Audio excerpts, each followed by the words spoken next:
Greetings. This is TK Trav, aka Travis Mages, here with LVX 777. And after some typical technical difficulties, we are back. So, look, I won't eat up too much of your time saying what's already known, but I'll spend a little bit of time on that, which is basically saying this book was awesome. If you don't have it and you follow my channel, then you are robbing yourself of enlightenment.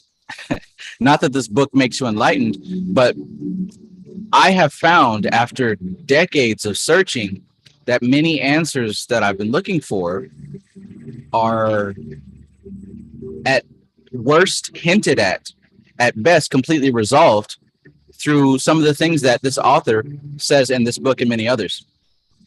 So if you're wondering about the soul and why do we have to suffer and all these other questions, when you're able to look at it objectively and subjectively with clarity, you're able to put things into perspective and remove your personal attachment from these things. In other words, the difference between each individual person is the degree of how much access they have to undifferentiated consciousness. Now, what determines how much access you have? Your level of attachment to the physical. The more attached you are to the physical, the more that you limit what you can receive from your own soul. At least that's what I've picked up from the last couple of chapters in this book.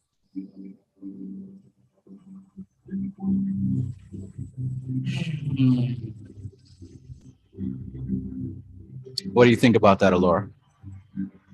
I agree. I think one of the things that really stuck out to me a lot was determining which gunas are predominating, whether or not you're attracted or repulsed or indifferent to something, because these are all the methods of suffering, right? And I think I've been revisiting the occult book series that I've had and stuff like that, and literally all of them are referencing yoga, Samkhya in particular, everything. So and it's so how they just kind of sprinkle on the rituals. Like, it's like, okay, but the main goal is to get focused, clear mind, check out your attachments, and then go from there. And then you decide what candle you want, or or incense or something like that, right? And everything is kind of tied into this relationship that we have with attachments. And so I've noticed with myself, a lot of my shadow work has to do with having a type of rajastic kind of nature to myself, where there's always this desire to seek pleasure in action, or being attached to aggressiveness. Like, if I don't like someone or don't like something that someone says, there's an aggressiveness that I attach to, or a type of like that icky feeling there. And as they describe in Samkhya, that's actually very, even though it's rajasic that might be dominant, right, in playing in its role, it's very tamasic, because you are subscribing to a form. You're attaching yourself so much to this type of karma that it's going to keep reproducing itself. And that really stuck out to me in that sense of dealing with karma, as well as being able to kind of look at how we're going to function as we evolve. Because, like they say, you may be able to fully liberate yourself from attachments. You may be able to reach moksha mentally, but you're going to have subtle karmas that are going to play out. So you may be living for a couple more lifetimes, just so that until those subtle karmas are exhausted, because everything is tamasic, everything is in a form, is locked into a pattern. And so we're literally just acting out as patterns exhausting themselves. That's where we get the multiplicity of Purusha. So so all of that was like just a really good perspective that I was able to kind of refresh on when to looking at my own shadow work, at my own nature, at what I choose to focus on, and really just kind of easing up on that gas of being like, oh, I need to reach liberation so then I can be liberated. You know, like when really that within itself is very rajastic, right? That within itself is very like aggressive in its nature, and it doesn't have to be. The reality of things is not that. We are karmic patterns that are just exhausting themselves. We could even reach liberation, but there are all these subtleties that are playing a part as well. So the name of the game is to just be observant. Yes, very key. The name of the game is to just be observant. That's a powerful thing. MC Maestro, good evening. Hello, sir. And Laura. Hi, Maestro. Hey. And what was just dropped, one being the observer, of course, we know is what we got from the last book, Yan Yoga, is the drashta, and severely essential. And secondly, what Trav said earlier, it's the thing that's blocking you the most is attachment to the physical, which is not just, oh man, I need to get a BMW, man. I need a mansion with hella hoes. That's not really the attach. That's like an expression of the attachment, but the true attachment itself is the process for you to even think that. And I was watching the new Obi-Wan show, and he's trying to, like, I guess the subplot is he's trying to contact Qui-Gon Jinn, who is in Hesed, but he's not connected to the Force. But what's holding him back is that he has trauma from his fight with Anakin. Mm-hmm. So he progressed through life holding on to, I wouldn't even say they're big traumas. They're probably small traumas, but just the fact that we didn't deal with them at a young age, and each time we engage in that process, it only gets stronger and stronger and stronger. But I mean, breakthroughs come with, whatever type of shadow work you deal with, whether it be NLP, whether it be engaging in meditation, observing your thoughts. Once you actually do confront these things in whichever way, shape, or form, like you really feel the the release of energy. Mm-hmm. And it's different for every person, because of course that was a good point. You really feel it. Sometimes you feel that things are easier, and other times you feel that there's not a blockage, right? I was talking with Laura earlier before we went live that, normally after I leave my comfortable space, I have to kind of like recharge for a bit because it's exhausting just being amongst people when you're not amongst people a lot. But another thing that's been really exhausting is, of course, I'm working on this shadow work program. So of course I'm testing the methods out on myself, and I'm finding that there's so many things within my own mind that at one point I thought that I've solved and taken care of, but upon closer examination, there's still certain blockages.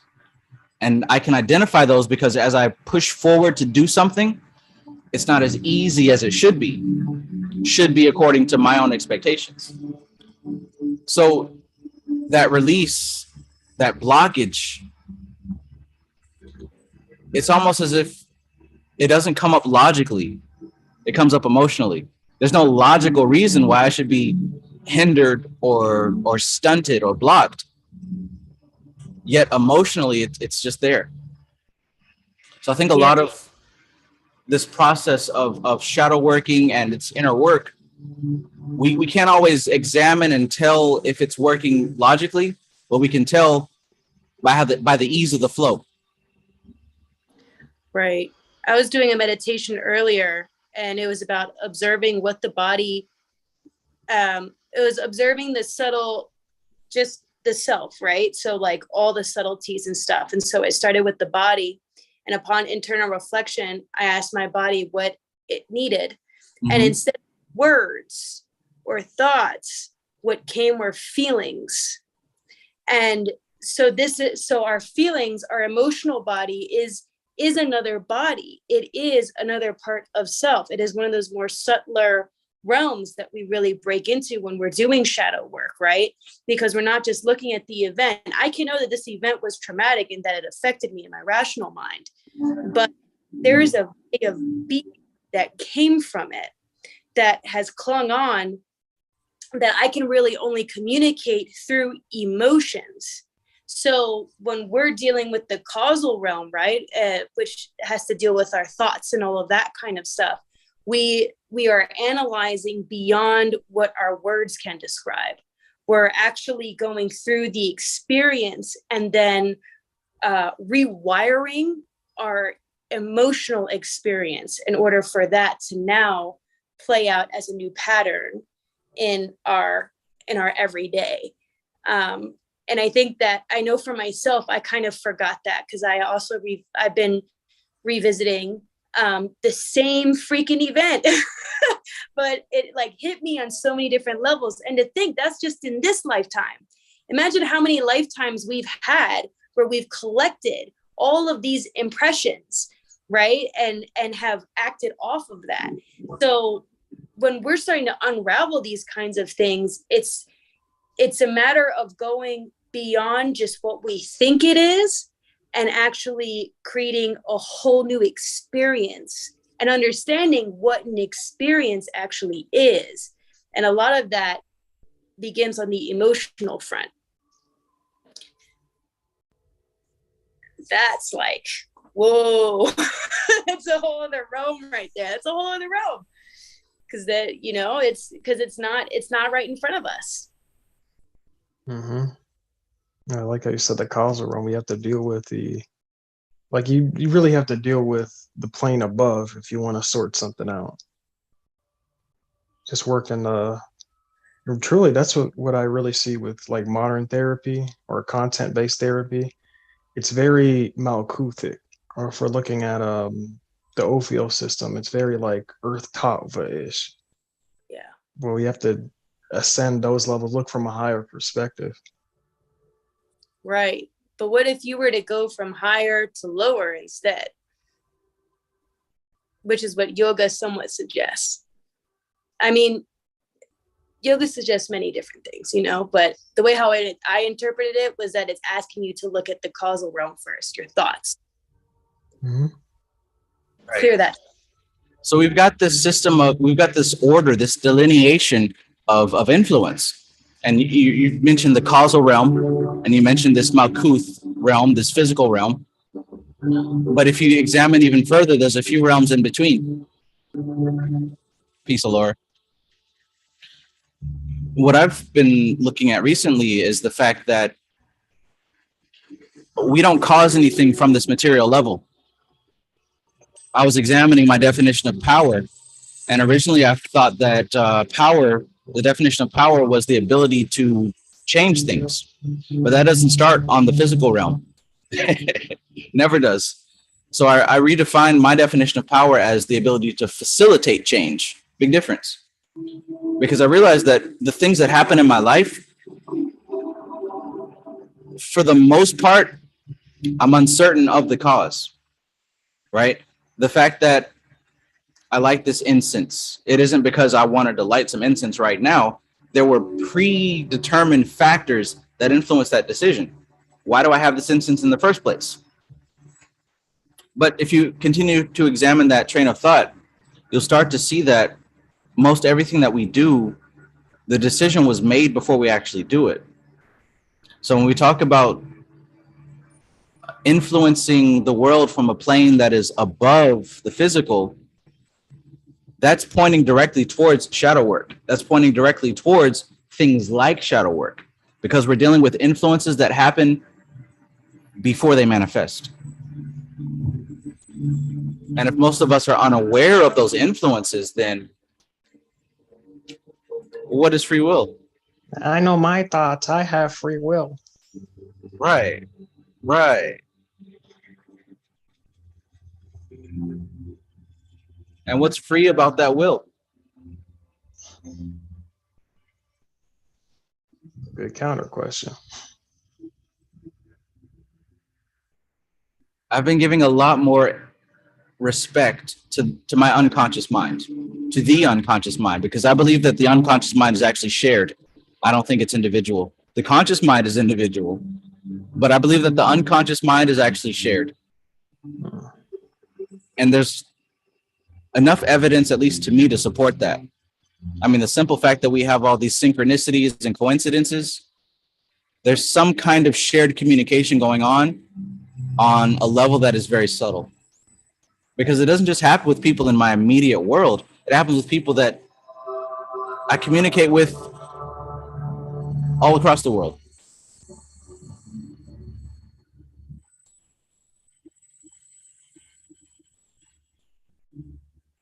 I think that would go into more of the I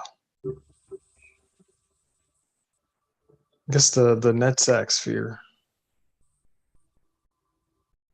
It's like the realm of not only archetypes, but like well, pretty much the concept of collective unconscious. And that's also, at least to me and how I've been comparing Kabbalah and Samkhya, that's where some skaras are also stored, but in their root form or in their seed form. And one thing that you mentioned in a previous, live stream or video was that in Kabbalah, or comparing Kabbalah to astrology, you hit one of these different spheres, but it's showing you the order in which you get that planet. And then once we hit that Venus, then we're dealing with collecting our samskaras. Yeah.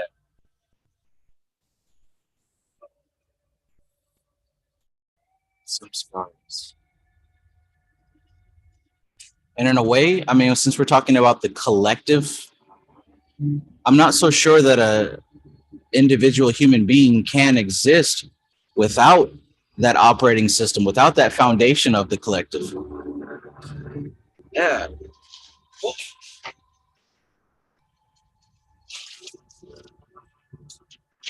It's almost like this chart that I put here, where we could say that the collective would be this lower portion, but the individual is founded upon the collective experiences of that individual portion.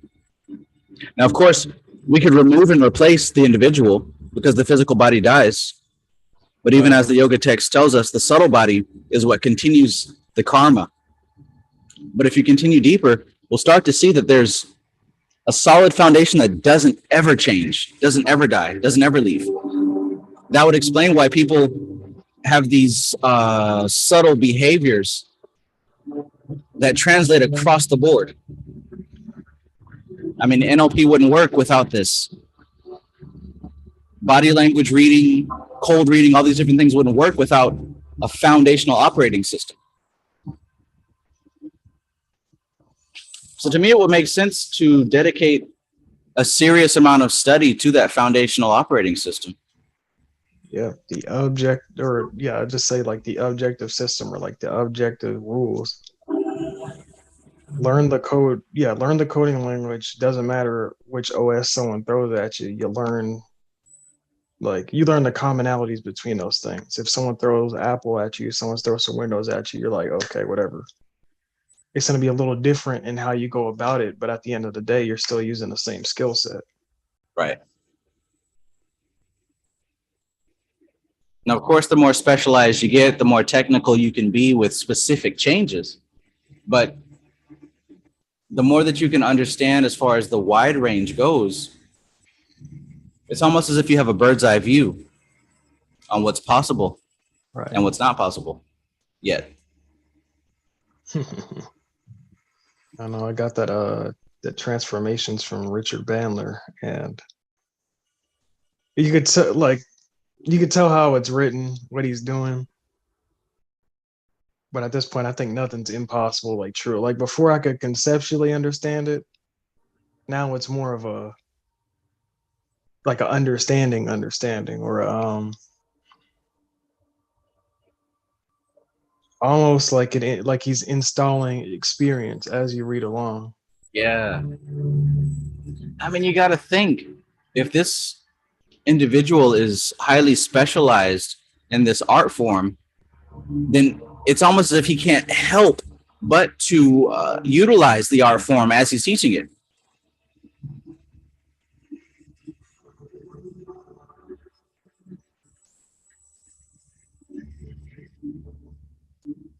And there was a lot of that in Charvet's book as well.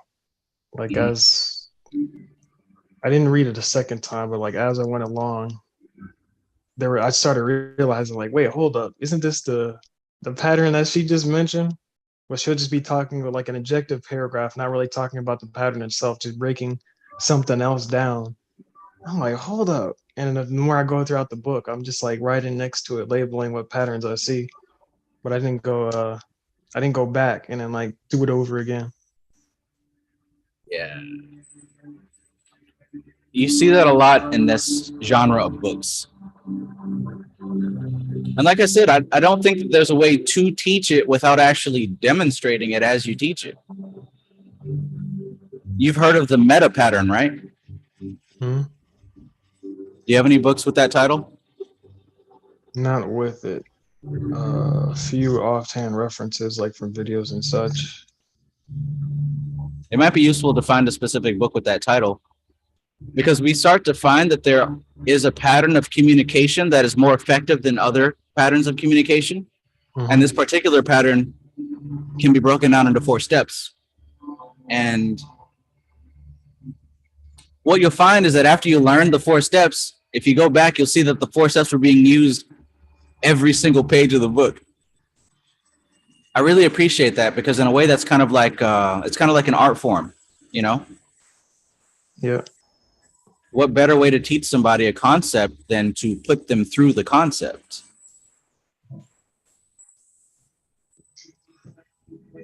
Or it's like those teachers who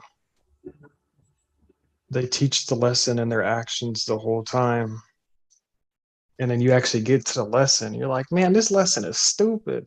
And you realize like, you've known this person for years and years at a time. And they've been doing like once you figure the lesson out, you look at their people like, damn, how did I not see this? Right, right. Yeah. I love it. I love it.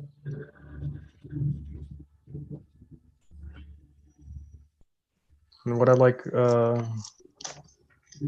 guess now that we're finishing up the Vedic going into Kabbalah is like the slight difference with Samkhya and Vedanta. And at first I was like, oh, I'm pure Samkhya, man. I love duality. But then with the with the capstone on it was, or Purusha was the capstone, to where in Samkhya, Purusha is just a like, let's call it something, and then let's just leave it. Yeah. And I kind of see why Vedanta is slightly more appropriate for Gyan Yoga.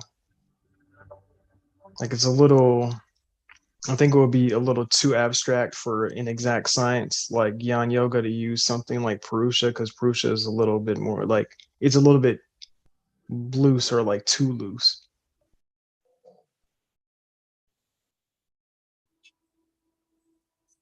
Yeah. I like it because Purusha, or the concept of Purusha, it leaves just enough to the imagination without making it just too vague and relying on blind faith. It gives a bare minimum title to a concept without trying to flesh it out or constrain it with any labels.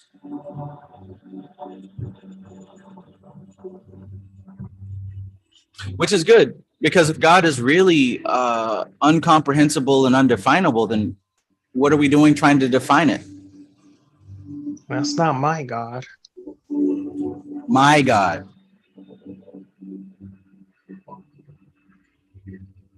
I mean, There's let's say, or go ahead. oh, you go ahead.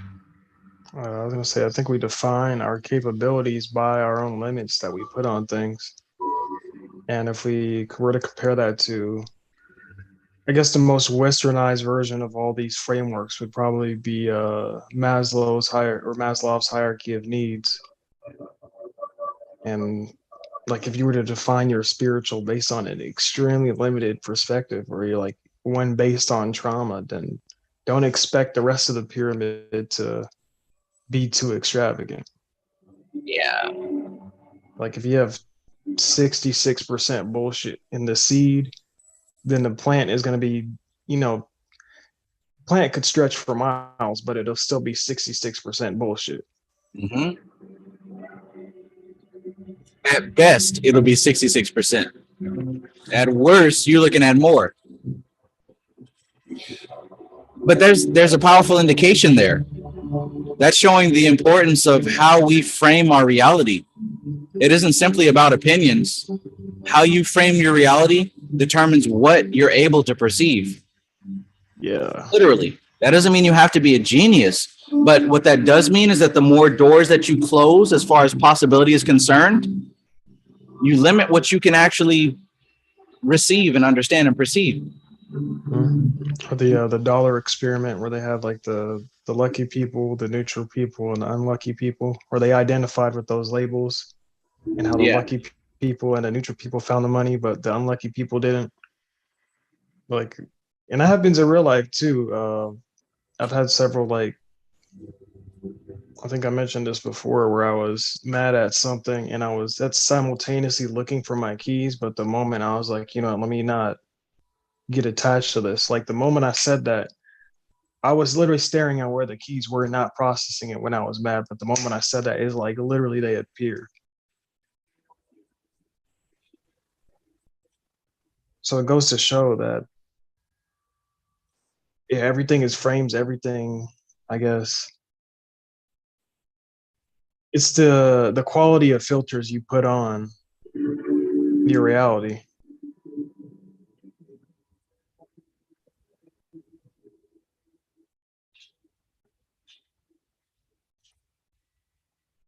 Hence the phrase maintain your frame. But even more so, with all the data and information that comes into our reality, we inevitably delete information that doesn't fit our frame. We distort information that doesn't fit our frame. We generalize information to make things easier. But depending on what frame we have, determines what's deleted, what's distorted, and what's generalized. When they say ye are gods, you are a god, all these feel-good phrases, they're more than true, but nobody seems to realize what that means exactly. Like chaos magic talks about nothing is true, everything is permitted. Mm-hmm. That's a fact. Nothing is true. Everything is permitted, meaning whatever frame you have, you will make it so. So if you believe that all white people are evil and out to get you, that's what you're going to see. You'll have plenty of examples for that. Likewise, if you believe that you're abundant and you're worthy, that's what you're going to receive. And the key word there as well is believe, because you could say, as Niranjan Ananda puts it, I mean, you could say you're Brahmin all day, but if you don't have some, he puts it as physical or like, yeah, physical corresponding work, but I would go to say from an NLP or a DILT's perspective, you need a comprehensive, concise belief about it. Because general beliefs, you could have it and they'll work for as long as you have nothing that's outside of it. But the moment you encounter something that's kind of way outside your general belief, then you have to confront it. And that's the point where it's going to matter. Like I am abundant. I attract money. I attract wealth and happiness. But if you're, you don't do anything to procure those things, or don't sit down to really map out your belief system, or I guess a framework, then it's just gonna be nothing but wishing. Wishing. And although we deal with what's called magic, it ain't that kind of magic where you Right. just wishing on a star. Come on now. Been there, done that. Made the t-shirt. That's also a lot of Pastor T.D. Jakes. Like a lot of his stuff was it's pretty much, of course I always say it, like it's pretty much this stuff, different language. Mm-hmm. But even he talks about like you still have an active role to play, or you still have conflicts in your thought processes to play. And since we're dealing with a rather high science, and we have to come correct, like we're on the realm of, as the example I always use, we're in the factory. Can't have fucked up product in the factory. Matter of fact, we're not even in the factory. We're in the blueprint room. You can't fuck up the blueprint. Get it.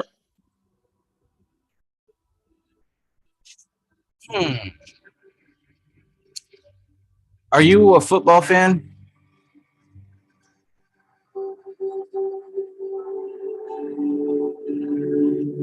I think your camera just froze.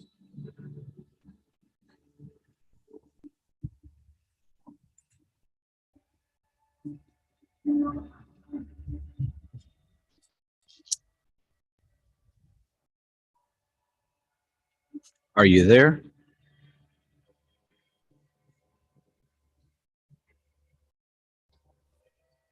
Oh man, I was talking too much. Yeah. I've been having technical difficulties all day. Are you a football fan? No. Me neither. But at least what I do know is that they make these plays with the little arrows and the circles and the X's and shit, right? We know that. Mhm. So it would be ridiculous to just step out onto the field not knowing what the play is. Like, what are you going to do? Like, just tackle and grab? Like, there's got to be a structure to it. So it's like when everybody knows what the blueprint, what the structure, what the plan is, everyone is able to act in their role and be confident in their role versus just, I'm just out here. That's chaos. You can't even win like that. Like if everybody on the field is just out here, what are we even looking at? Hey man, you follow essential theory, a framework, nothing like that. Man, I just be doing my thing, man. I'm just living my truth. Man, I've been watching a podcast recently, and that answer comes up a lot, and you see it like reflected before they say it. You see it, you already, I guess, hear it in the language. There's a lot of it's like, don't say it, don't say it. I'm just living my truth. Why can't you just let people live their? It's like, dude, we're not talking. At least in the realm of, because we're hitting a type of science, whether it be something, I guess, more non-physical like this, or even what I always bring up to help my understanding of NLP was actually primatology, the study of primates. So like monkeys, apes, lemurs, all that. And that's like when you're dealing with the science, there's no room for opinion. When you get a high level, like you're in your PhDs for, like, let's say biology, like the author can't put their opinion in that book because you're dealing with something it's too precise, it's too concise. That's why like these books are golden, because it's concise and it gives proper cause, effect, and meaning in specific language. Like there's no, if they were to put opinion in here, it would just seem kind of off. Yeah. The flavor would be different. Mm.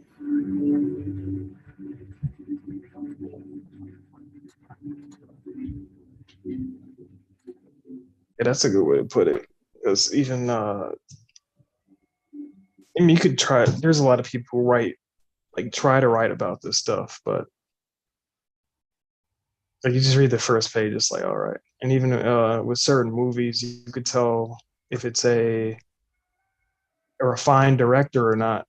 Some movies I could like, you put me down in the first minute, I'm like, okay, this is gonna be that movie.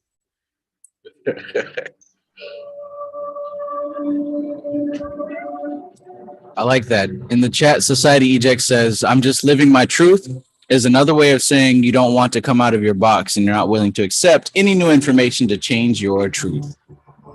That seems to be, from my experience, that seems to be how it is across the board. When somebody says, I'm just living my truth, that's usually a response to them being challenged about what they believe. It's as if you cannot be challenged without being offended. That's a red flag. That's the opposite of just leave that person. I was gonna like if you look at the old schools, like with Plato and stuff, you know, people would have to actually debate. Like that's a function of language itself. Nobody wants to debate, man. Just hey man, just Tap out in. go back to the temple. Stop trying to you're hanging out with like the basically the slaves of the kingdom. Like that's don't. You know, they have their important role. They keep the buildings furnished. They keep you know, the water where it needs to be, but other than that, stop. Go back. You know, that's what I love about this community. That's what I love about the people that are attracted to, you know, this YouTube channel, this content, whatever. It's usually people who are independent thinkers, but at the same time open to learn, basically. You know, because we've all met independent thinkers who are also closed-minded. Mm-hmm. Right? My way is the only way. But like what I've come to understand is that although the name of the conference was Master Student, I've come to understand that I'd rather be a student than to sit around and call myself a master, because the words that we use and the metaphors that we choose determine the frame that we interpret life in. So to think of myself as a student means that I'm already prepped to understand that there's always going to be lessons and tests and new information that I could have never conceived of, versus me considering myself a master. That means that I'm already established, sitting on my throne, and I just got it all figured out. I don't want to be that guy. Right. Or like in Star Wars, you know, Jedi are supposed to serve. Anakin's like, how can one be on the council but not be a master? He's too caught up in the title of master, too caught up in the rank. Miss the literal forest for the trees. I wonder if W.E. Butler got that from, or excuse me, I wonder if George Lucas got that from W.E. Butler. Because one of W.E. Butler's phrases is, I seek to know in order that I may serve. I'll go as far as to say, like, I think George Lucas probably met that man. I can see that. I can see that.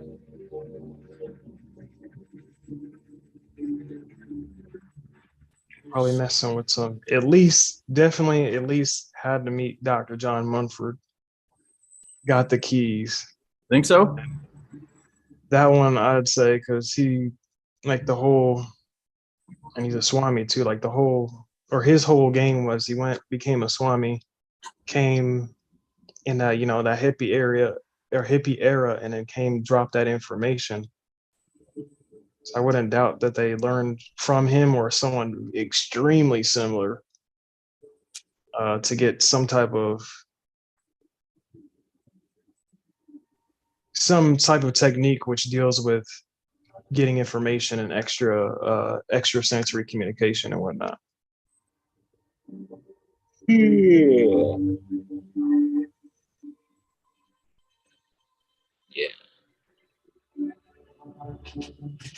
Jedi or Yogai?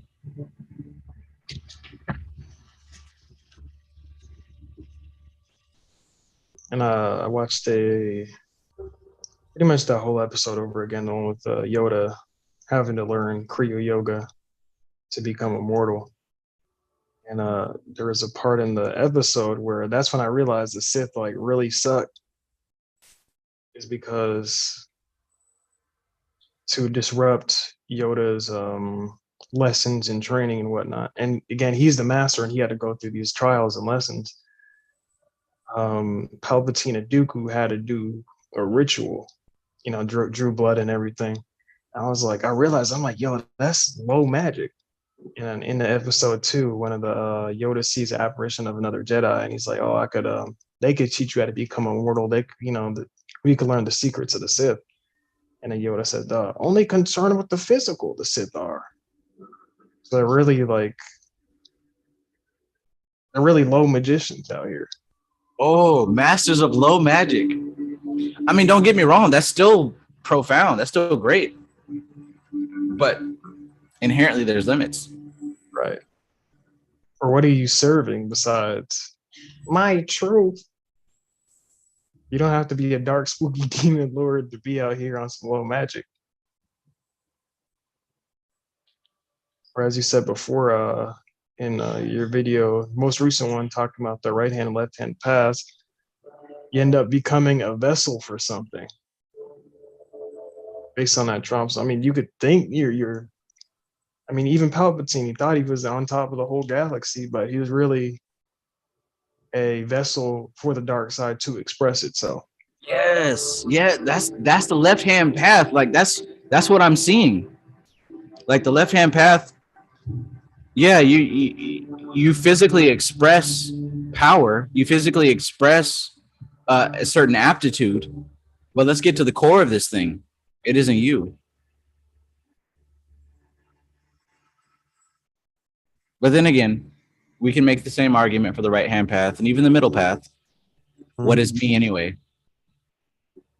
And that's these 3 paths right here. And the question, what is me?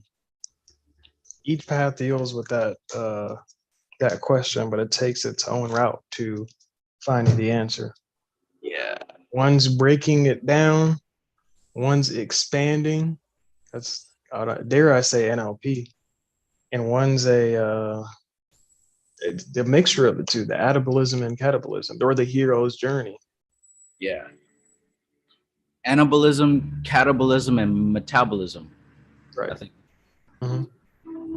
And that's why I like the middle path. Maybe because I'm a Gemini. But I like both. Because to go with just one is limiting yourself from the other. And there are lessons to be learned from both sides. Especially when they don't see eye to eye. Or when they have their low, there's higher expressions and there's lower expressions. So the higher expression here would be the Gyan Yogi or the sage, like more of an intuitional knowing, being at the right place, right time, or Chirrut Amway from Rogue One. I'm one with the Force is with me. That's the higher expression. Then we got the lower expression, which is more, and of course belongs to Netzach, because all religions exoterically, or the expressed versions, are still all similar. They fit archetypes. So here's the worshiping of images, worshiping of text, and concepts and whatnot. We have the higher left-hand path, which is the severing, or pillar of severity, the severing of the useless, the untrue, the illusion. And that's the higher expression of what's down here. It's more of the magician drawing the power. It's how you we know there's vices and whatnot for these, so we can still have someone right here on the lower expression Netzach be still very, they could have a religion, but they could say this is not it. Or I know there's something behind it, or I know our religions are the same, what's behind it. That's a step one on the path. On the other side as well, there could be someone trying to draw the power, trying to understand forces of nature, blah, blah, blah. But they could also say, like, okay, all of this, again, there's something behind this. It could be a freaking geologist, who cares? But it's like, there's something bigger than what I'm studying that's behind this. So let me cast more and more of this stuff out. So then that's again the higher and lower forms of right hand, left hand path. That's but majority of what we see is the lower stuff.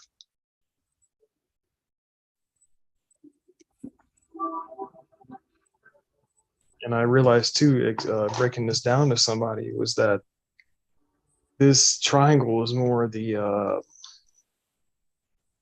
it's like the filtering zone. As I was explaining this to someone, he's like, "Oh, he always either has a question like, how can I manipulate someone? How can I get women? How can I X, Y, Z?" Like, you can get those things, but the expression is going to be messed up. And why is the expression going to be mixed up? Because these spheres right here, or the bottom three, are messed up in its entirety. So that's the subconscious mind. That's the shadow work, and what we need to, what we need to sort out. Based, cheetah are some scars and whatnot. So we have pure influence from up here. We have more of a mainly, like, if you're starting out, this is probably going to be as pure as possible. But once it gets to down here, that's when we start filtering it through our samskaras. We start filtering it through our mindset. We start filtering through our subconscious. And the expression, the healthiness, the sattvic nature, the conduciveness, the productiveness of our expression is determined by these three. And if these three are not filtered out, then you definitely cannot be messing with these three, because these three deal with abuse of power. Yeah, I mean, truly, if we were going to talk about samskaras, all that takes place in Yasad, because the higher up we go in the tree, it is more pure in its intent. There's less active decision as we go up the tree, because we're dealing, everything above Yasad is the unconscious mind. Everything above Yasad is the unconscious mind. So the influences that come down from those realms, they are divine. Even if you're getting influences to be a crackhead, that's coming from the divine. That's coming from divine sectors. You don't have to like it, but it's not about you. It's about the matter that composes your body. It's called karma. Now, that's going to sound janky if you don't understand that there's two aspects of existence: the consciousness and the matter. Matter has its own story.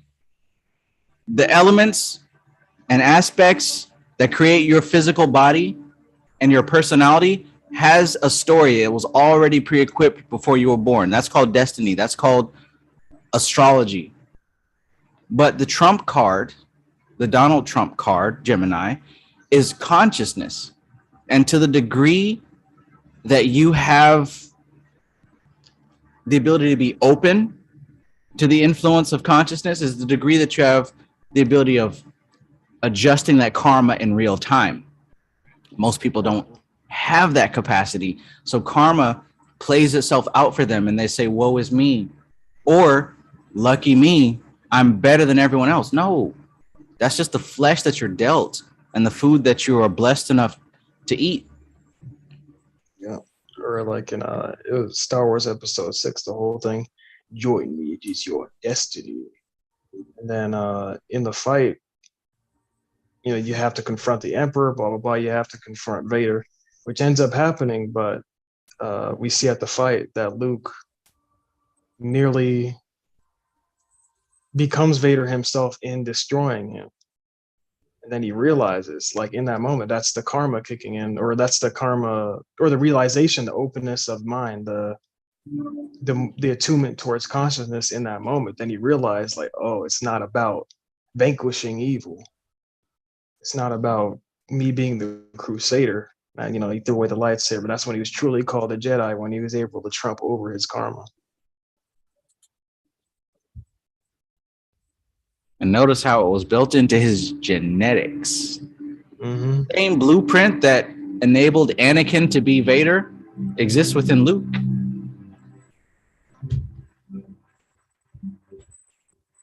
And the same blueprint that enabled Christ Jesus of Nazareth exists within me and you and anyone watching.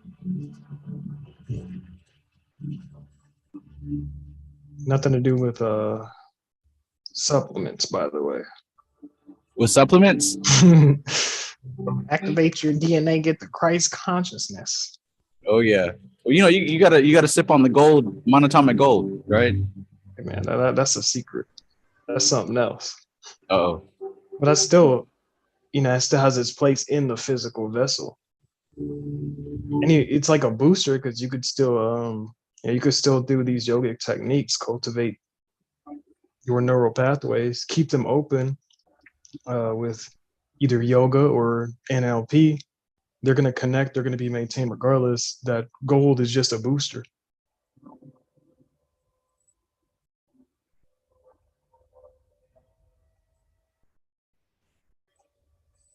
the same way y'all run out and get your vaccine and your booster shot, you need to run out and get some of that monoatomic gold and that CMOS.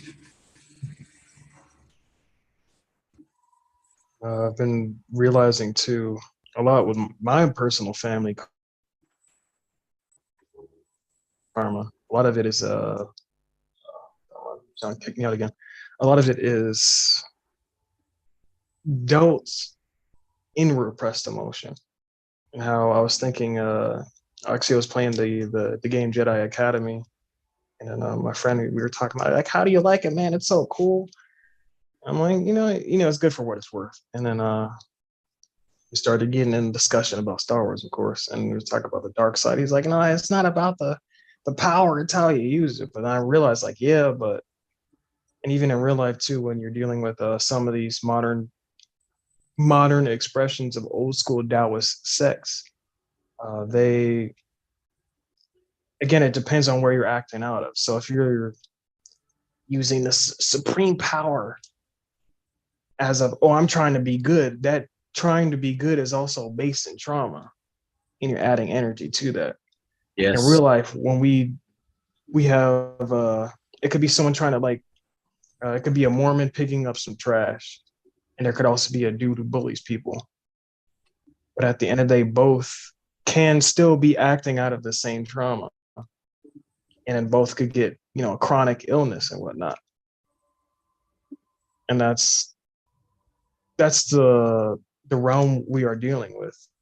Because, I mean, as we've seen, some of these authors, some of these yogis have also gotten chronic illnesses.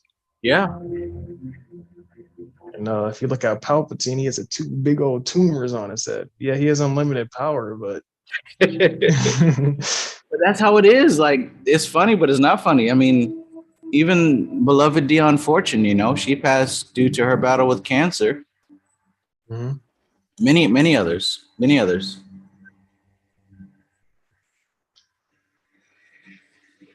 Makes you think, is it because they lacked knowledge in something, or did they accept what was happening with their matter?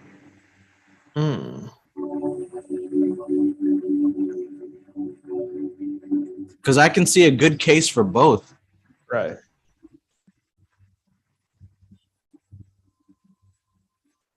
Oh my gosh. Somebody recently asked me about, hey Trav, if I focus, I might get his question wrong because it was a while ago, but he's like, if I focus on magic to try to get my ex back, does that mean that I'm moving closer and closer toward attachment? Or does that mean that I am, he gave an opposite option. And that kind of struck a chord with me because that's how I got through the 72 Goetia, because I wanted to get back with my ex. So like I literally went through all 72 just to see who could help me attain what I wanted. And what I found was that, like, yeah, we hooked up, but what happened was the same thing that caused us to break up in the first place happened again. So I realized it's not about attaining the things that you want. It's about removing the things that prevent you from keeping what you're looking for. Oh. So my quest shifted from trying to get material things, right? Sex, love, money, possession, and to understanding what were the blockages that were keeping me from those things. And I found that my lessons deepened in what I was receiving from them, because I was no longer blinded from ego. Why do I even want to be back with her? Why do I even want this thing or that thing? There's an unresolved inner issue. Right. And the longer that it's unresolved, the stronger it gets. That's included in the shadow. That's what the shadow is. The things that we ignore. We've got our conscious personality that we want people to see of us. Mm-hmm. We've got the aspects of that personality that we reject. And then we have our real self. Oh man, so you're saying our real self is not the one that we go around and give to other people? Mm-mm. I wonder, is that a deity? Is that an egregor that we added so much feeling? Both of them? Listen, this ahamkara is an egregor. That's your personal daemon. Uh-oh. Oh, Trav. You got two groups after you now. What I figured out is that all this shit about magic that we're trying to understand is nothing but the study of the shadow. The 72 goetic spirits, where are they? They're part of your shadow, right? These spirits, these demons, these angels, all these different entities that we work with, they're categories of the unconscious mind. That's all it is. Magic is psychology. Magic is psychology. Or dare I say, study and philosophy of mind. Magic is mine. Magic is mine.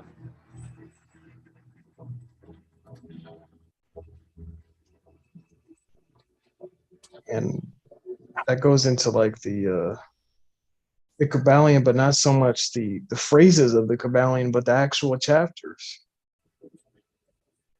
I've heard a lot more of the phrases than the actual information dropped in the chapters. Listen, that's what my whole lecture was about at the Master Student Conference. Mm-hmm. People having this assumption about these phrases in the Kabbalion, but not actually reading what's on those pages.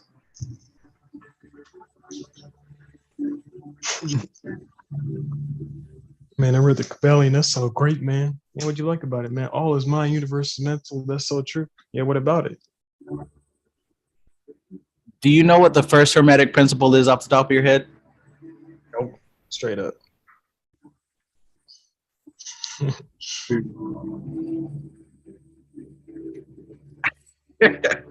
Well, it would be something to look up because it's the most misquoted line in the entire science. Oh boy. Wow. All this time, I neglected the chat. I apologize.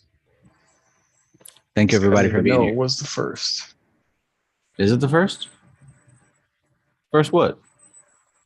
The first of 7 Hermetic principles is the principle of mentalism, the axiom, which is the all is mind, the universe is mental. Well, yeah, if you read it, you get it right. But if you just quote Brother Panic, you get it wrong. Greetings, Society Ejects. Greetings, Nuru. DN Heat, peace, peace. Nicole Berkeley, peace. Mo B, good to see you. Christopher Ramjatan, peace, peace. Court Singh, greetings, greetings. Stray Panther, peace. Sunshine Chick, peace, peace. Al Dickey, peace. Lenny Alderdice, hello. Who loves orange soda? This guy. Golden Apple, great to see you again. And if I missed anybody, I didn't actually miss you. I said peace and greetings with my subconscious mind. If you get offended, examine why you got offended. Uh-oh.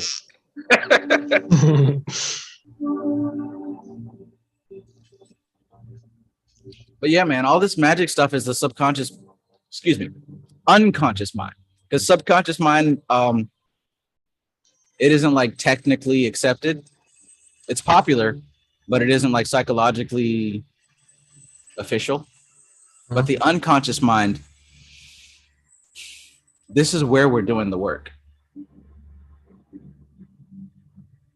There's layers and there's levels to this unconscious mind. And the deeper we go, the more connected we get. Out there, that is that the Hermetic axiom? The one is all, and the all is one. The one is all and the all is one. See, there's no way to quote that wrong. Yep. Based on you saying there's no way to quote that wrong, there is a way to quote that wrong. These folks here. The mind is all, the universe is mental. What is mind? Right.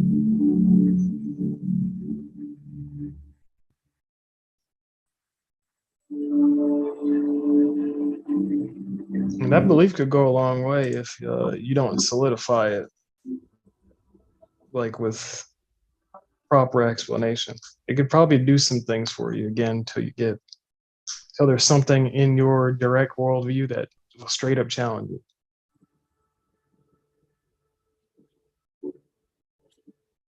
One more time. That misunderstanding these quotes or misquoting these quotes or not having the sufficient content to back up the context, it could take you a long way until you get something that's directly about to encounter your worldview. I think it's going to be there once you even find that line, and it's slowly you're going to like slightly push it to the side each and every time until it builds up, and then it's going to have a powerful physical expression to where you can't ignore it. And that's the thing. Anybody can live in any universe they want to. I have met people, and you have too, who live in this fantasy world that don't make any kind of sense, but they make it work. But there's a limit to how far it can go. At some point, if they push that thing far enough, they're going to come crashing down to reality. In the back of our head, we're like, I hope that it happens so that you can wake up. But it can be a very traumatic experience. That's why it's so important to recognize deliberately where you might be lying to yourself. It's easy to just go along to get along. But you have to stay ever vigilant. You've got to stay ever vigilant if you want to live and walk in truth. There's things that I do that I thought were right, but are not. And when I find them, I correct them. It ain't easy.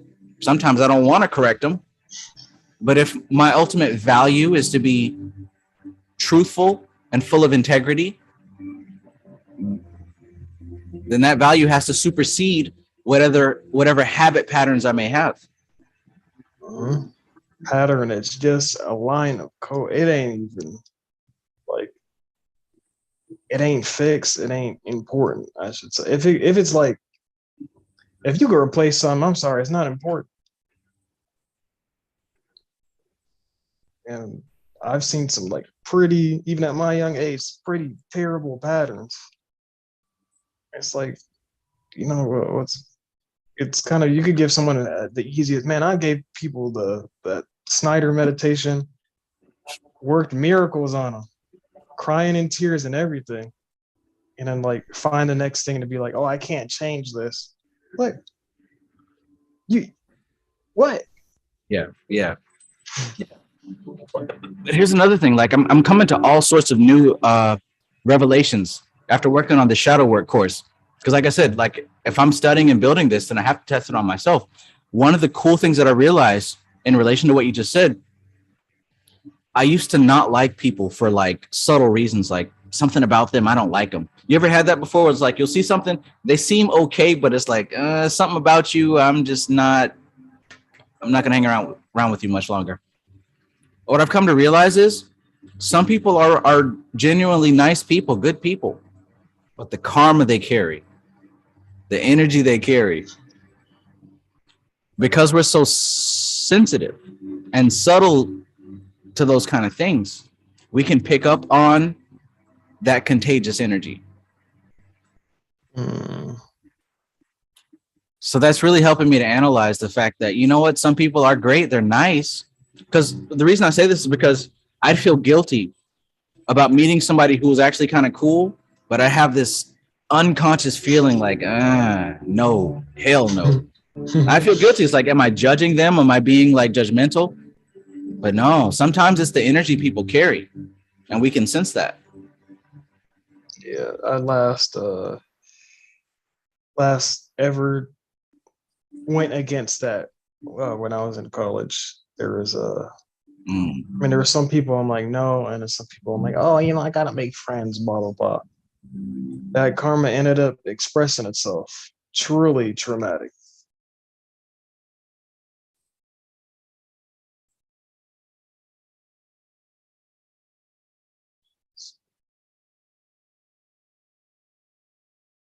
Can shatter the personality. Yep.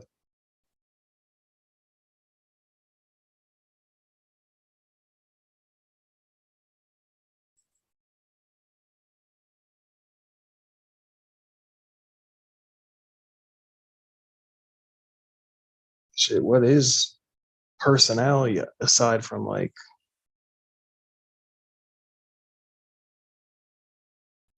what I worded?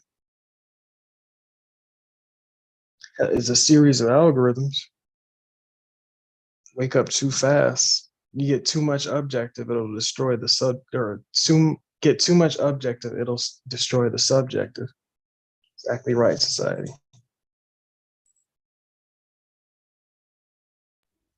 A series of algorithms. And no one's approached me yet, but I can just see that some people might not agree to the objectification of the mind.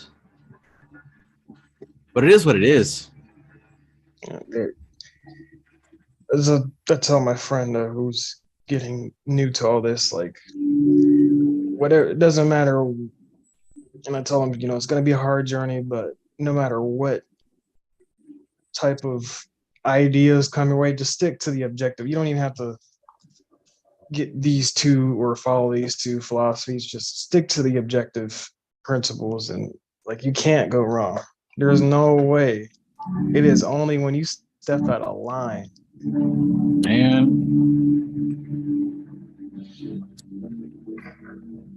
that goes so much so into politics. Like, it's actually, I have a lot of friends graduating, so it's, I got my degree in political science. I'm like, bro, that ain't really not like that ain't really statecraft. You're supposed to, even if you were to like move in the realm of politics in a government such as ours, you're literally, to succeed, you got to deal with Kabbalah. yes. And if you're doing something that involves the public, you have to stick to the objective no matter what. You can't buy into your own bullshit. Don't be that guy. Man. And if you want to run for office, what is it? You got at least for the past, I give it past 16 years or so, it's been the same talking points. Nothing's been done. It's just the same talking points over and over to get you triggered. You get emotionally invested in your candidate. And you have to think about this, though. You have to think about this. Why? Right? We're dealing with people who understand the psyche. If little old me in Brunswick, Georgia, can start to understand how the mind works, what makes you think that the people who created MK Ultra and continue to work on MK Ultra don't understand how the mind of the unconscious collective works, right? Our very own president was on the council committee of MK Ultra, right? But we look at him and say, oh, stumbling, bumbling Joe. No, not stumbling, bumbling. He's not sleazy Joe. He knows what he's doing. Trump knew what he was doing. Bush knew what he was doing. Obama knew what he was doing. Clinton knew what he was doing. Reagan knew what he was doing. They know what they're doing. It's a system. It's a program. It's not just random people who wear a suit and like they're on camera like, oh, we got to figure out how to keep the American politics. No, like, y'all got to understand, this shit is figured out. It's very much figured out. And if they're continually harping on the same topics, if you study psychology, if you study marketing, if you study Kabbalah and yoga, you'll start to understand there's a system in place. If they keep harping on the same subjects, what's that mean? Shit will work. That means it works. That means this is a trigger to the collective trauma. Gun control, right? You keep seeing stuff about gun control, gun control, gun control. It's not that they want to take your guns. It's because they know that's going to make you react. They're going to do whatever it takes to make you react and go cast that vote. Keep in mind, each one of these groups of people, they have something they want you to do. Most of all want you to vote. Yeah, I've never seen, especially this past one or this past election, I've never seen so much of both sides ever wanting to go vote. That much importance stressed on it. And you got triggered enough to move. That's power right there. Right. You don't even know somebody. They made you move. It doesn't matter which way, they made you move. They made you, it's called a call to action. That's what we call it in marketing. CTA. CTA, it's all about the CTA.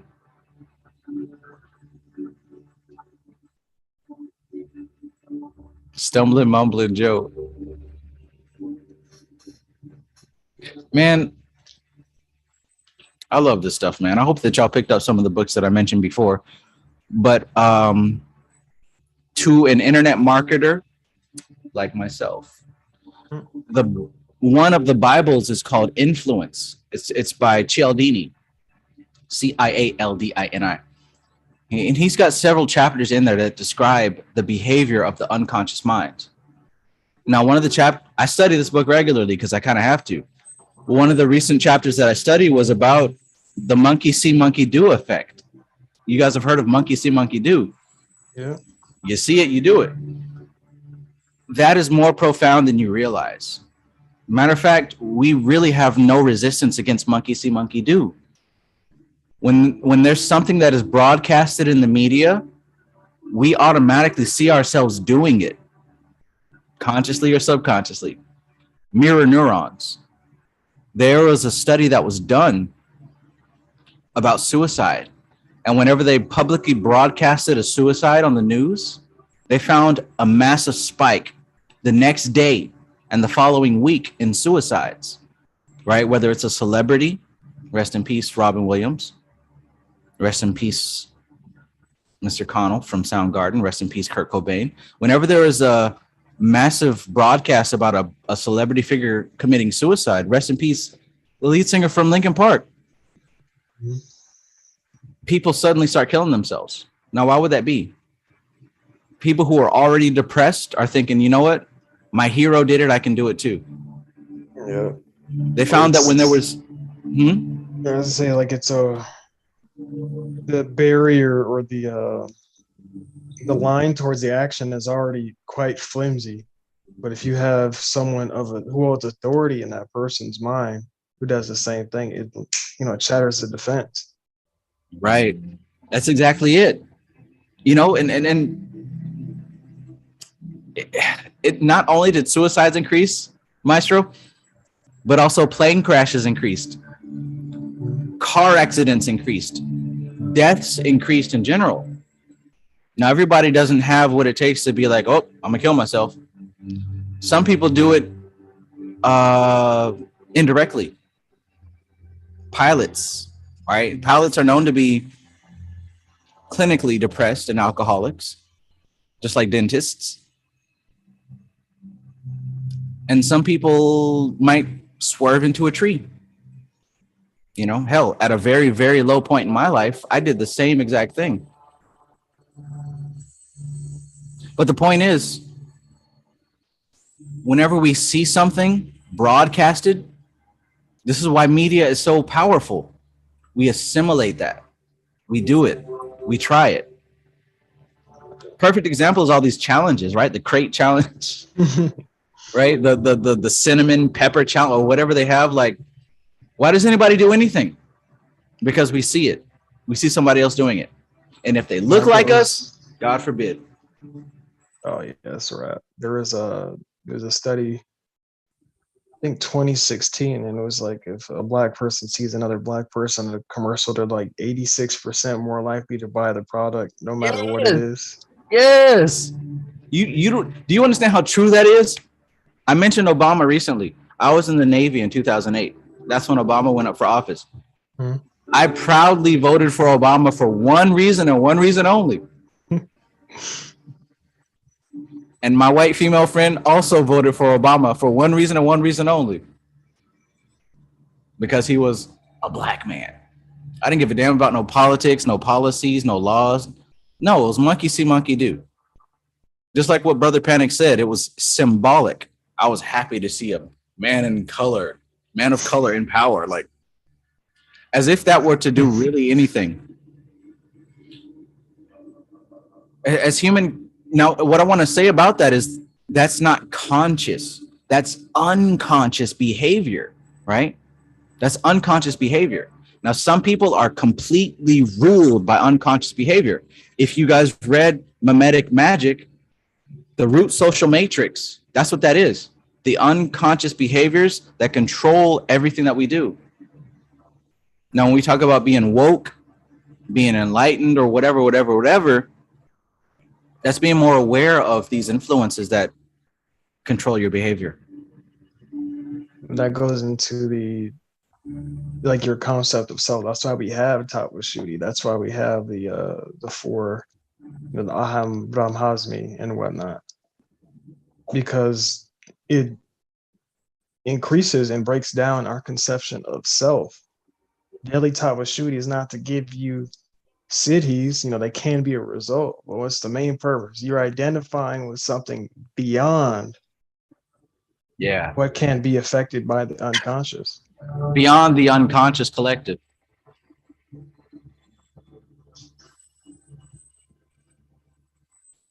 Because is not Purusha or Shiva beyond Prakriti? Hmm? And is it not Purusha or Shiva that Prakriti models herself after? Even the higher self is a part of Prakriti. Oof. Yeah, man, no one wants to hear that. As far as most models go, and it still ain't even win the game. Even the higher self. Still playing the game, as Corporal Chaos Consulting would say. You said what? The blame game? You're still playing, because I said that's like being the highest level in the game, but at the end of the day, you're still playing the game. Right. Could have all the red houses on the Monopoly board you want. You're still playing Monopoly. You're still playing Monopoly. All that power that you've amassed is limited to Monopoly. And them little 4 people you playing with.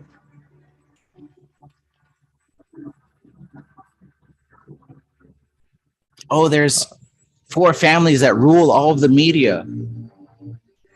We working with stuff that's beyond that. Beyond, man, they know it. They just vessels. They know they're vessels. That's the people in this sphere. They know what's good. They know what they are. They know more than we do at this level. They would know more than anyone else because they're closer to it. Power is the ability to facilitate change. Not create change, because we don't create change from this level. But you can align yourself to facilitate change. Align. Yep. Key word. That none of all these paths, at the end of the day, the actual paths, the pillars, are alignment. We get caught up in the sephiras, or the algorithm of such a thing, and then we call it it technically, again, is a path, but like the actual pillar, the pillar is straight. It's not, you can't have a non-straight pillar. That just won't work.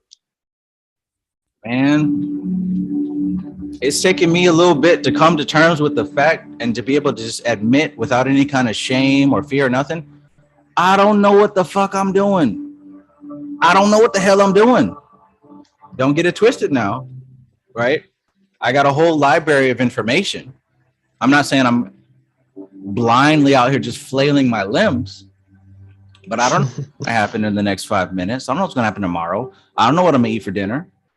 I don't know if I'm going to eat dinner. I don't know what's going to happen next. But check this out.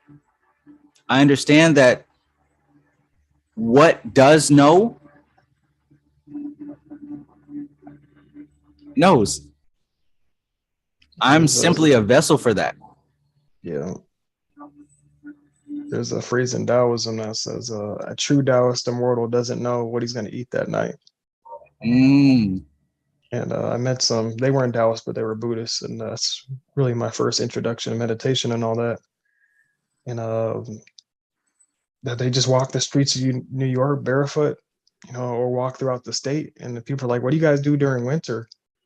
And then, so one had like basically, he contracted himself to pretty much teach meditation at this house, and then they would have him there, blah, blah. So he was good. But the other guy, he's like just roaming. He's like, a lot of times during, the winter, I'm just upstate. And then the people just like pull over. It'll be on the highway. They'll pull over, come to me and ask, hey, can you watch my house? Because I'm going to go to my summer home and I need someone to watch my house. Now you're sigilizing like, I gotta live somewhere for free. Like, you should be chilling. Have you ever known anyone like that? Like, have you personally known anyone like that? Not known, but I've been in a like a phase like that where I didn't give a shit. Okay. That was like one of my highs. I know a guy like that. We call him Smiley. I mean, not to the extreme degree, but he hasn't had a job in a long time, right? Like over 10, 15 years, maybe. I don't know. He plays guitar. He just lives doing his thing, just cool as fuck. Yet he always has what he needs. Always. As long as I've known this dude, he knows the people who he needs to connect with. He's just out here doing his thing. Now, this was the one guy who borrowed my book, Be Here Now, by Ram Dass, and gave it back to me completely water damaged. But in any case, looking at this guy is almost like a marvel, because like he doesn't stress about anything. He didn't get upset. He doesn't have any drama. He literally just lives. He plays his music. He hooks up with all kinds of gorgeous women, right? He's doing his thing.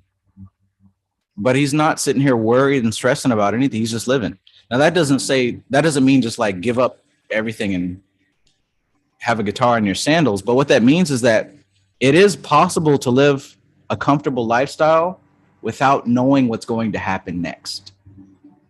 Yeah. And that's the iconography of the hermit. Look at the old Obi-Wan. That's the iconography of the hermit, he says. What that man got to worry about? He's thinking about what he's about to eat. Someone says, hey, here, sir, I have an extra sandwich. Do you want this? He says, oh, sure. It goes right back to thinking. He's thinking about the plurality of Purusha.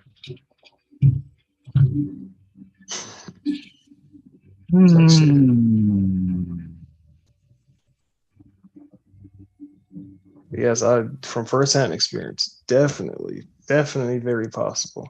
Not even with the experience I have, that's kind of how I see Gyan Yoga. I think Gyan Yoga is a more refined and systematic version of it. But if we look along this pillar here, the connection between Natsak and Ased is the wheel of fortune. That's kind of like how these people live. They live knowing, again, where to be at the right time, knowing how, or as Joseph Campbell puts it, there is times of matter and darkness, and there's times of consciousness and light. And then the true, like the strategist just knows what to do in which situation. Even higher, of course, we have the higher for the framework, but mostly here, the most powerful, closest to source, that's the fool. And even a stronger depiction of that type of person would be the fool. Now, often I would attribute him to the fool card. He didn't know tarot, so he would get offended, but there's definitely a relation between the two. I mean, honestly, you could even see as one being the younger and one being the older. You still Something, don't care. no, something in the Bible about teach a child to behave and he won't depart from the training of his youth. Something like that. Hmm.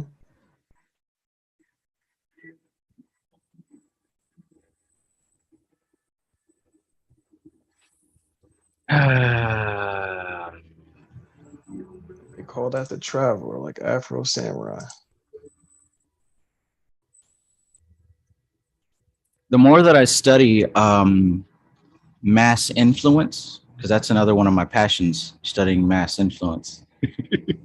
The more that I study that, the more I start to realize that I'm not studying mind control. I'm studying the mind of Purusha. I'm studying Mind. the subtle mind of Prakriti.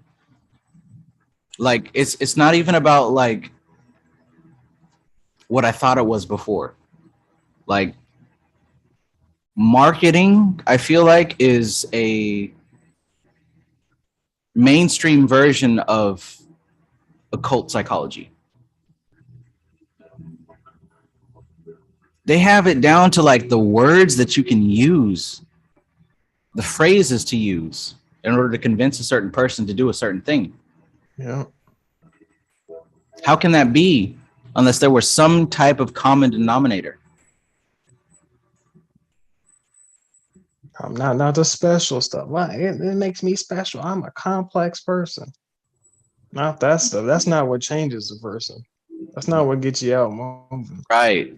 Objective technology. And it ain't what Charvet gave 14, just 14. That's not a lot. No, no. To the belief part, which I count as the 15th, the actual the neo mammalian brain. So She really just gave 2. all that surface level stuff we can debate about endlessly. But that deep stuff, there's not much debate. None to debate. There's not much debate. Just like he delineated in this book, the lowest level of existence is complete and utter focus on the 5 senses. The more that we focus in on those things, the more that we close ourselves off from what is beyond this limited scope. 5 senses. Next is ego. Ego is a little bit more expansive, but it's still very limited. Then we've got this higher self, this buddhi. Much better than most, but still limited. And all we could do is align our faculty of buddhi, because that's the highest we could reach while being subject to the laws of prakriti. Yes. So align it, filter it as much as possible, keep that thing clean. Mm-hmm. That's the science, coming into alignment. And we've both seen memes about how manifestation isn't about acquiring things, it's about coming into alignment. And I found that to be so. This is why I've been talking about the unconscious mind. I don't know what the hell's going to happen next. I don't know. And I accept that. I completely surrender the reins to my unconscious mind. Right? The Christians talk about having faith in God. Won't he do it? Will. Jesus, right? But instead of, it's the same thing, really. Instead of me naming it, I'm not calling it Jesus or God, but I know based on experience and on my study that the unconscious mind comprises 90% of my existence. 90. We only see a 0.00008% of that. It ain't even percent, and there's 90 others. The rest of that 10% is dealing with the sound and the taste and the smell. Da da da da. You saying this 10% is Malkuth? Right. So for me to sit here and just, I don't believe in God because I can't see him. Do you know how stupid that sounds? In the light of what we've been studying. Oh, I can't see God, so he's not real. That's literally stupid. It'll be 1 sense, mainly 1 or 2. I don't even say we're engrossing 5 senses.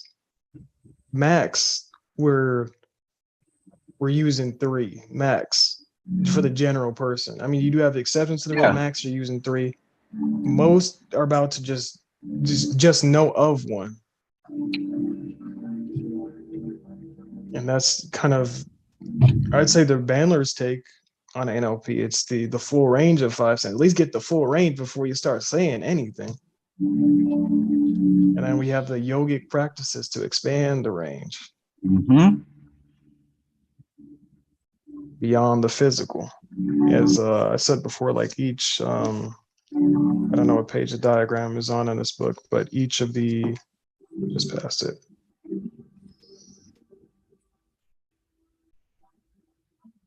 Each of the indriyas we're looking at, the Mahabhutas, the Tana mantras and Mahabhutas, the indriyas and whatnot, they exist on each plane.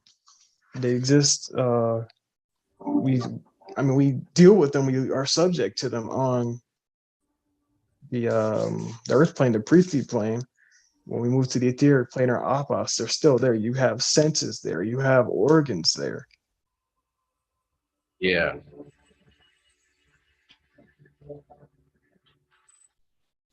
And that's where most of these samskaras are stored, in the plane of apas, in Yasad. That's where the samskaras are stored. The storehouse of images. Each and individual person has been given the responsibility to maintain the storehouse. Nobody cares what's in there. The only determinant is how you've arranged it. You know the origin of a boogeyman? A boogeyman also comes from India. A boogeyman also comes from the Vedic. The boogeyman is the same thing as the sacrificial goat, the sabbatic goat. In India, there was one man in the community who they cast all their negative karma on. He was the boogeyman. So he walked around the town. Everybody was scared of him because he had negative karma, bad karma. All the sins of the people, he represented it. Now, for a whole year, he got to live how he wanted. They paid for everything. He lived in a palace. He got all the best food, women, et cetera, et cetera, et cetera. But he was the boogeyman. And at the end of that year, guess what happened? They killed him. Right. He was sacrificed. The kids were scared of him.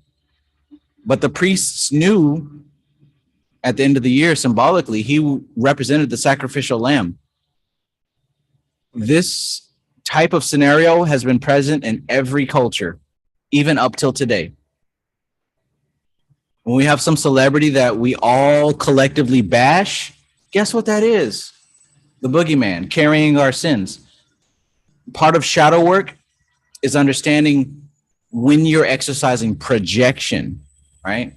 Just think about it. Recently, we got this Will Smith, Jada Pinkett, Chris Rock. When you observe that situation, everybody identified with one of them characters, right?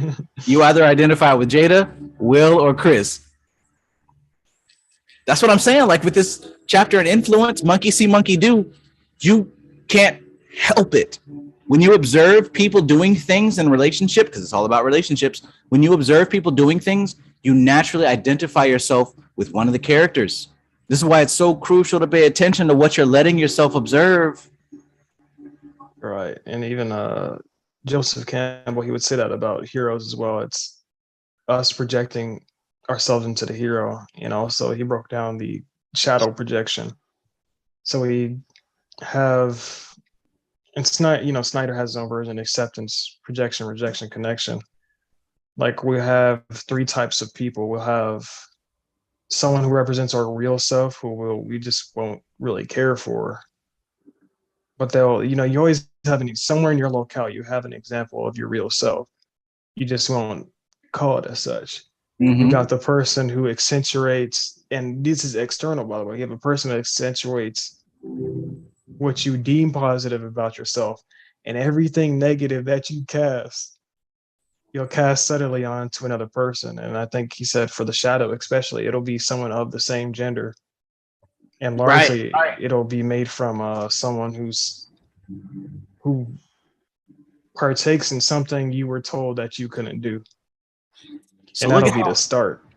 look at how important this is, though. So when they give you options, you're already limited in what you can believe. You mean to tell me I have to either be Chris or Will? Those are my options. Those are my options to be Will Smith or Chris Rock. And as a female, your only option is to be Jada Pinkett. Or what's her name? Lupita, I forget her last name. But the chick who was in Black Panther, she was sitting next to Will Smith in the scene. Yeah. That's right. So to be completely passive and non-involved, or to be the instigator, the shadow instigator, right? This is why it's so important with these movies. So number one, right off the bat, you're going to identify with the same sex that you are. And secondly, you're going to identify with the same temperament. Now, thankfully for myself, I've been working on that for a long time. I identify with what I want to identify with, regardless of what it looks like, because I know. But most people don't have that. Most people identify with what they're given. And Brother Panic talked about this in his own way. When we watch these movies, we identify with who closely resembles us, which is how they're able, here I go. This is how media is able to influence the masses based on casting. And now what's the big push now? We need diversity. I wonder why. Oh my gosh. Are we going to go here? Are we going to go here?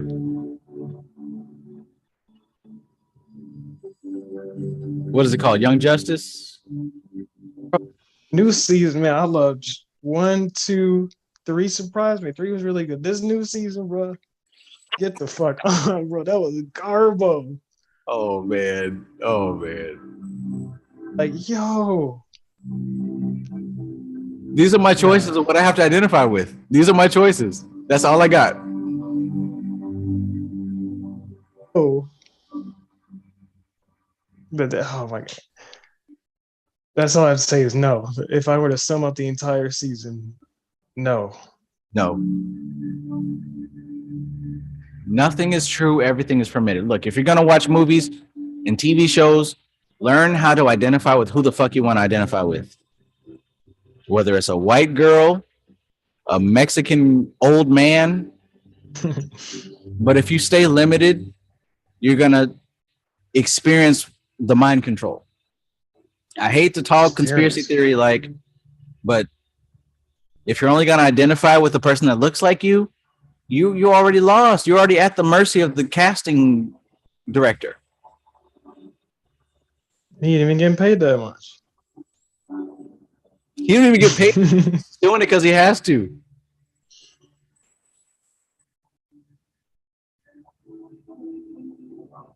But please understand, we're not talking about fear mongering and this, that, and the third, but just understand this is how the human mind works. It's not even on the Illuminati or Hollywood or da-da-da-da-da. That's just another tool. It's not on the tool, but how the human mind works, how your human mind works, based on projection, based on this shadow work that you haven't done yet. When you see somebody that resembles you the closest, you're going to naturally say, that's me. That's naturally. me. You got no choice. It's not, no, I don't identify with him. Or you got on the same outfit that he had on in the movie. What you thought? You weren't even dressing like this dude the day or the week before. Automatically. Peer pressure is a hell of a drug. See, we've gone through this in high school. We went through this in high school already. Middle school. Dare I say elementary? I mean, I don't remember that back far. My shadow work is just taking me to 6th grade. And they tell you I was reading an article today. I didn't know exactly how the process worked, but the school system, for the first 3 grades, is really to weed out not only independent thinkers, but stuff with ADHD, autism, and even surprisingly to root out the next Ted Bundy. Okay, so if they have the psychological understanding to weed out the next Ted Bundy, trust and believe they got the psychological technology to be able to corral and influence people to go in a certain direction. Mm-hmm. Well, that's where it starts just the behavioral stuff in the class, or in at least when I was in elementary school, you had to pull your card. If you were talking, you had to pull your card. You got the yellow one. You may get one after that, but then once you get that red card, you get a referral. But that was to keep you within a literal social construct of that teacher's classroom. Behavioral programming. While it is good for the time being, most people don't leave that programming.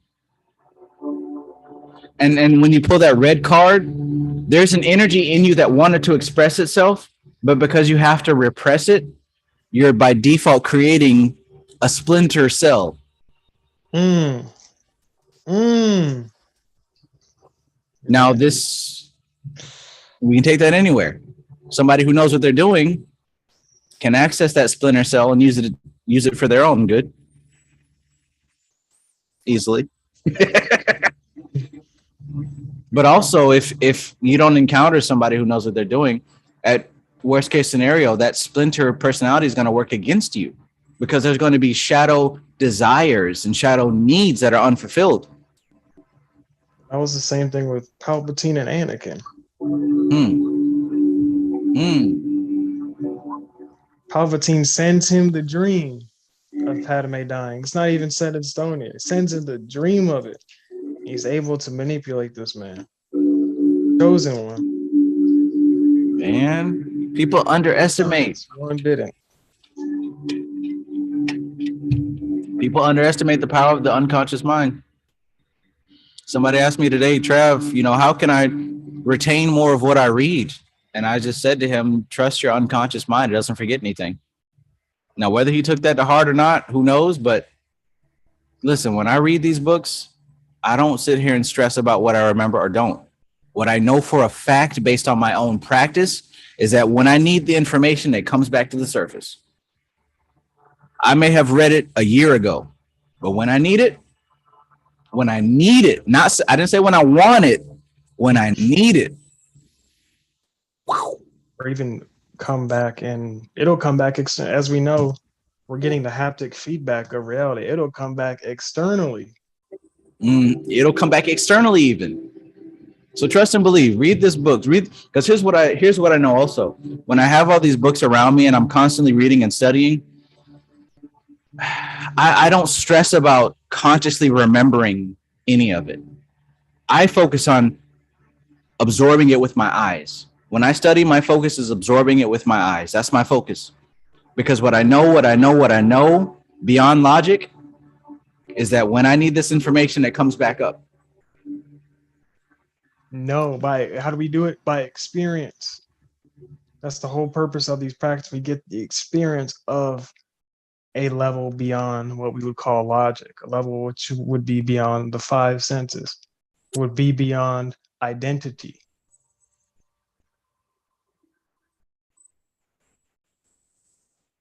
My advice, understand that you have a part of yourself that operates beyond the scope of the conscious mind.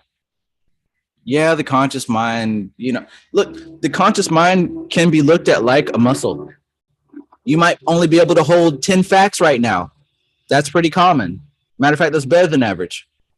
But if you work out and stretch your conscious mind, you might be able to hold 20 facts, maybe 30 things at one time. You're doing great.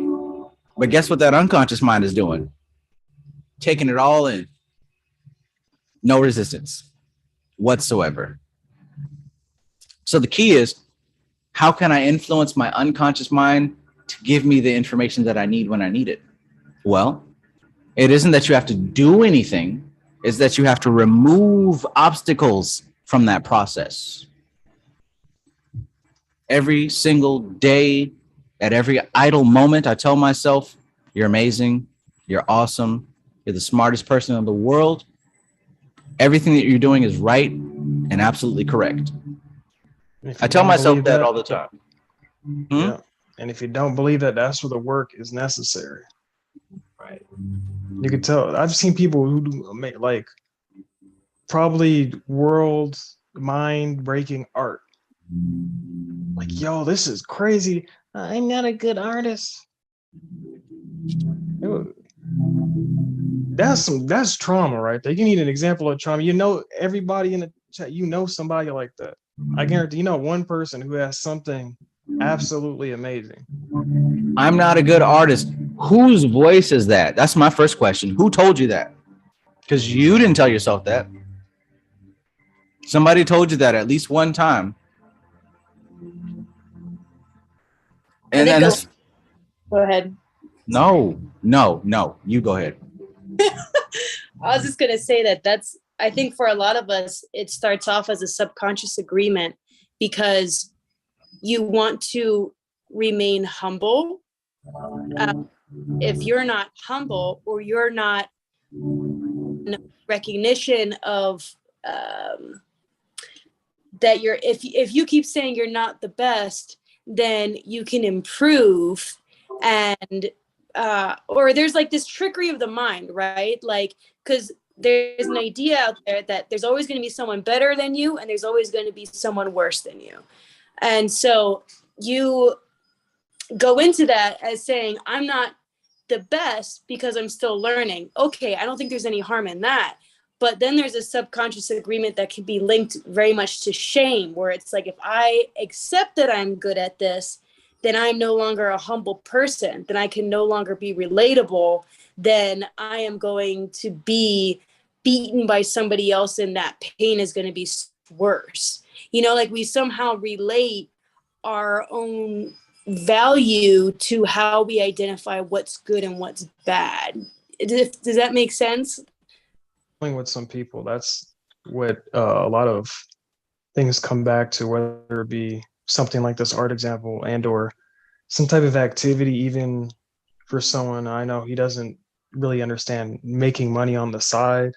And it all comes back a lot of the times to being a good person. And then like, you know, in my head, as I'm in the car, I'm like, what the fuck? But I have to, you know, use different techniques to help break down these layers. But a lot of it's linked to like maybe in childhood, there'll be like, you know, parent will call a kid egotistical or something, or that's selfish of you. So it could be whatever, you know, a person could not eat as much. It's like, why don't you eat as much? Oh, because I was told that it was selfish. Right. Or you think that you were good at something and someone else told you that it was shit. And so then you're like, wait, what? I thought this was good.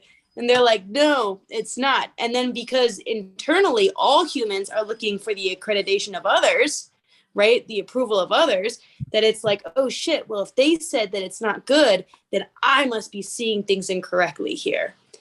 That context, we would be dealing with the external brain pattern. There's a pattern that, or the node in the brain of internal versus external and context dependent. So, because there's a lot of internal stuff that we like, it's so little that we don't even know that it's internal. But especially with crafts and a lot of things in public eye, it's definitely more often than not going to be external. Yeah. There's such a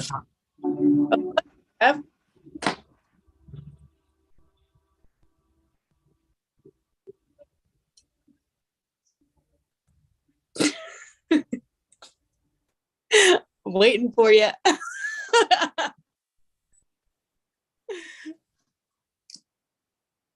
Oh, he turned off his speaker, man.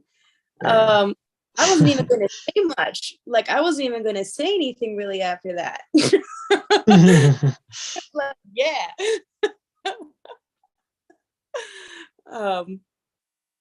With the external, I guess, yeah, it's just such a fine line, right? Because it's like, what is humility? What is success? What is this dialogue that we have?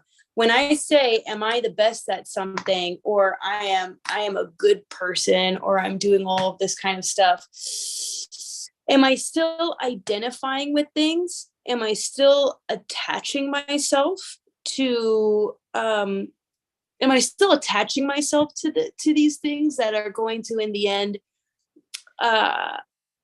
hold me back from liberation? or like what, you know what I mean? Like it's such a fine balance that we're trying to find, because throughout all of this existence, we are moving up from subconscious belief patterns that we've been programmed with, that we're just programmed, right? They're just programmed in the system. We're trying to hijack that system so then we can make the best possible outcome as we develop in the role as the observer, right? So we can start just going along for the ride. So we want it to be enjoyable, but enjoyment within itself is an attachment. So where do we lie on this? I'd say that, I guess, worldview would definitely be if it's just us, mega society, this type of community, and or any society of thinkers with these types of sciences, we would have to put certain things in their place. So like how this best example, someone's best in their craft, there's nothing wrong with it, but we have to put it in terms of whichever science we're speaking. So if we're talking in science of Kabbalah, and someone's best at something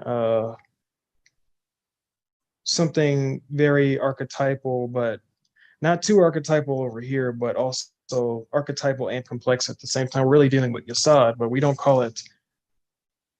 I'm like, say if someone's a great programmer and they're dealing with Kabbalah, they're not, I'm the greatest Kabbalah programmer of all time. It's okay, I have an affinity with this algorithm that happens to be, I just have an affinity with the algorithm. Exists with or without me. Success exists with or without me. I'm just in a space that I'm in a space that it exists. I could not be here and it'll still be there. I'm the dependent variable. And that's what the tree is teaching. Even from here is where Budhi, this is pretty much our primary place of operation. It's still subject to preceding spheres. Even has said, if someone's has said, as I mentioned earlier a little bit before you got on, Steve Jobs and Mark Zuckerberg, those types of people like know where they are in relation to the rest of matter. They know that you could not have had a Steve Jobs and there would have been someone else to fill their role. Somebody else would have made the iPhone or the Paraphone, whatever. But when we're dealing with the science, we just have to, again, not only objectify ourselves, put ourselves in it, which this does a great job of doing, but what we're dealing with, we have to understand how that programming works. And that's why I call it an affinity, because we're just, again, in the space. We're just in the room of artists. We're in the room of programmers, and we're closer and closer to the core. Great. What if we identify with it? That's the limit. Because if we were to tap into that, we're tapping into Yasad, and we're tapping into like a little piece of Yasad, one slice of it. So we're not even tapping into the whole sphere. Then, we still have giant influence of whatever raining down upon us. And that's where, at the same time as we're doing our daily lives, we also have our practices to find the man behind the tree, the Purusha, the Adam Kadmon. So, Tatvashuddhi and other practices deal with extending beyond the tree. Tree is there. It's not the end all be all. And more importantly, the speck of whatever sphere we're dealing with is not the end all be all. So really that success is just the recognition of where you are. Or I'd say you're closer to the actual idea or essence of success.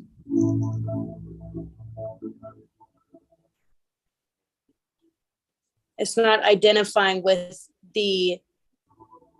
it's not identifying with the material, but where it's at.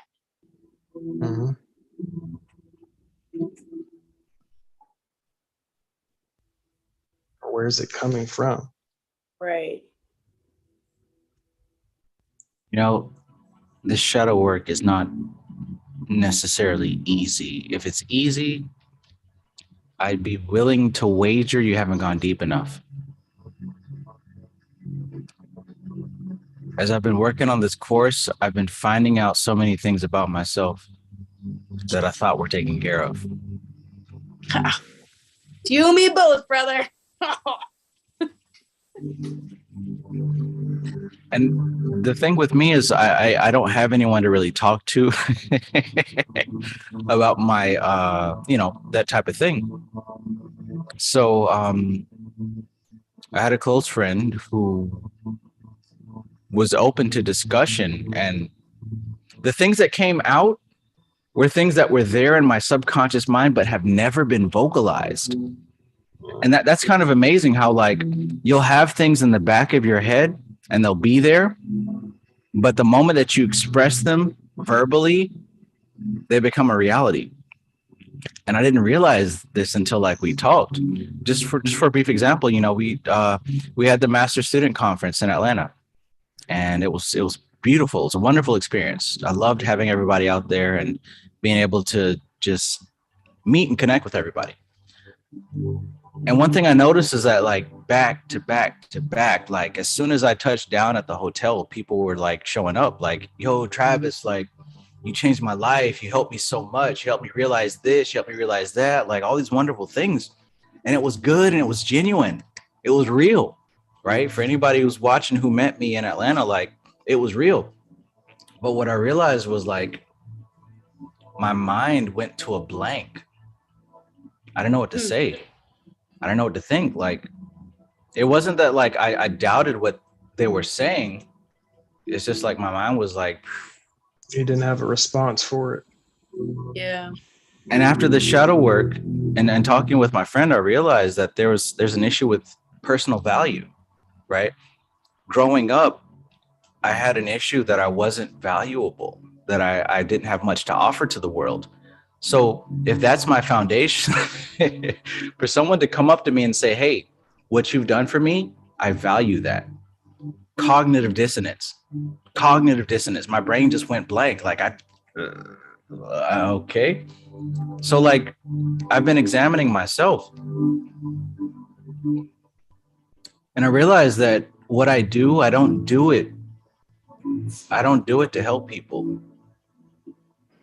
I've been doing it because it makes me feel valuable. And that was something major for me to really come to accept, because it's like, oh, I'm helping the people. I'm helping people become enlightened. But no, even all this has stemmed from an unresolved aspect of my own shadow. Like, this is how deep this stuff really goes. Like, everything we do is based on an unresolved aspect of our inner self, of our inner child. My inner child didn't feel valued. So I do everything in order to feel valued. I don't know if I should say it, but I even met someone there who kind of stole me away. I don't think she's present in the chat because I didn't see her name yet, but she said a lot of wonderful things and it made me feel really good. And also there is when I realized, like, wait a minute, these are triggers being hit. Not negative triggers, but positive triggers. Triggers don't have to be negative. Triggers are positive too. People can say things to you that make you feel really good. Now, I'm not saying that she was like being sneaky or evil or anything like that, but I just realized in that moment, like, the good words that were being spoken to me were triggering very positive feelings because I'm not used to people talking to me like that. So that should show how easily people can be manipulated based on conversation, based on gestures, based on emotions that people might make you feel. This goes to show how important shadow work really is. Because if you're not aware of these influences, you're subject to them. That's idea that, like, that we're alone in that, right? Because like everything you just said, I go through myself all the time, and I guarantee you, like 90% of the people also do that. Like, if someone compliments me on me doing something, immediately I have to degrade myself. Like, it's not a big deal, whatever. But you really changed? Yeah, whatever. Shush. Nah. Everything do is because I want to please the people around me because I want to be accepted. Right. And you know how dangerous it is? Here's the thing. If somebody knows your unresolved triggers and they feed you the things that you need, nuclear. Yep. Nuclear. Appointing you on the council, Anakin. You're going to be my personal representative on the council. Right. And it's little shit too. Yeah, and that's where I learned my when we talked about that, like the knowing the karma of a character before you really meet the person. That was kind of the I guess that giant revelation. Out after that karma was expressed, that was a giant revelation. I'm like, yo, I got bags of this unresolved stuff. And this man was able to psych me out of my own intuition. Based on my unresolved issues, or as Yoda would say, the dark side. The dark side. The shadow. It's at the end of the day, it's still fear. All of it's fear. Fear of not something. What they say in Samkhya, most people, our biggest fear, they say it's like fear of death or whatever, but really it's fear of disconnection. Yes. Fear of disconnection. Not realizing they weren't ever having any feelings of connection in the first place. Mm-hmm. We're constantly, this is how we bound ourselves in suffering. As we are seeing something that never really was an issue. Where fear leads to anger, anger leads to hate, hate leads to suffering.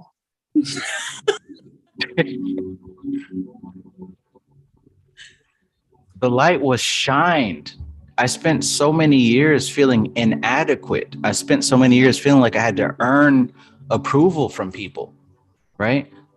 To the point that someone were to acknowledge the subtle aspects about myself. You know, I'm a really big person on smells and scents, right? So I've got this concoction that I've made of body oil, and basically it contains what is it? Apricot oil and Fruity Pebbles fragrance. I knew the Fruity Pebbles was going to be in there. Not Fruity Pebbles. It's Fruit Loops. Fruit Loops. That one smells. But she pointed it out, and she's like, you know, I could smell it from the stage, and for some reason that was just like, right, something so subtle that I would never ever expect anyone to point out, but it like the flattery, you know. And I don't think that she was intentionally trying to do this, but I'm just being self-aware in this moment. Like, why am I feeling like this? This just goes to show, like, the level of, at least for me personally, the structure of feeling unappreciated has influenced so much of my present behavior that is ridiculous. Oh, yeah. Dude, I had a moment like that recently at the gym. I've been battling with that because there's this guy there who I know he's not watching this. I know. So, like, we're cool. But he said, Laura, I saw you on the stream. That was really insightful stuff. He was like, why are you talking? But this dude, I was so attracted to this guy because I had to check myself, right? Like, because I knew I was falling into these triggers. And again, I don't think it was like you're saying with this other person, right? Like, it wasn't anything that they were doing intentionally, you know, like it was just the words that they were dropping. And this guy, man, he just told me at the end of class, throughout class, we were partners, and he was like, man, he goes, I learned so much from you. I really appreciate it. And I wasn't trying anything, you know, I was just like like boxing, you know, but I've been doing it for longer, whatever. And so, but he was just like, I just really appreciate your feedback and like how you've shared that. You shared your experience with me. I really, really appreciated that. I am so looking forward to the next class because I can work with you. And just that, I was like, oh my God. Right. Do you want to get married like now? And look, everybody has that. Everybody has something like that. And look at how it connects to unresolved trauma. I learned to like that compliments are just the other side of the coin of degradation or put downs. It's the same coin. But they're so, the expressions like I mentioned earlier, the bully and the Mormon picking up trash, they could both have the same trauma, but it expresses itself differently. And they're so drastically, the expression is so drastically different. We don't even consider that they're actually the same. They're the same person. It's like the villain who you thought he was the hero the whole time. Yeah. Like, compliments is that you? And he takes off the mask. It was me the whole time. The egg dude off of Shrek. Yep. Now look, everybody out there in YouTube land, that doesn't mean compliment me on my smells. And it doesn't mean compliment Alora on how much that she's taught you. Right. That means analyze when someone does compliment you and it works. Why did it work? Why did it make you feel good? Right? What's going on? The whole key is being aware in the situation. And when I buy products, it doesn't matter if I'm buying this Sharpie, and no matter, it doesn't have a pencil, toothpaste, whatever. When I get home, I look at the item. I say, what made me buy that item? I ask people that all the time. I just wanted to buy it, but there is a process that went on. Yes. Even it's part of branding is that feeling that you have when you see that product name. Oh, and then it's too, like, what are you telling yourself and what are you actually telling yourself? There's so many things that I've invested in that I've been like, it's because it's for my spiritual growth, but the reality is like something entirely different. Like, I just really what's like that. Spiritual and what's growth? You said what's spiritual and what's gross? Or growth. Oh, growth. Okay. Well, that's discerned right there. What's spiritual, what's gross, what's consciousness, what's matter. Wait a minute now. Alora, wait a hold on. Just a second. Wait a cotton picking minute. You drinking plain seltzer water with no flavor? Well, yeah. Well, yeah. It's flavored seltzer. She's unattached to the flavor. Okay. She's unattached to the flavor right there. That's right. Okay. I boy. got some work I need to do, right? I got some work I need to do. I got lemon, I got pear, I got pamplemousse.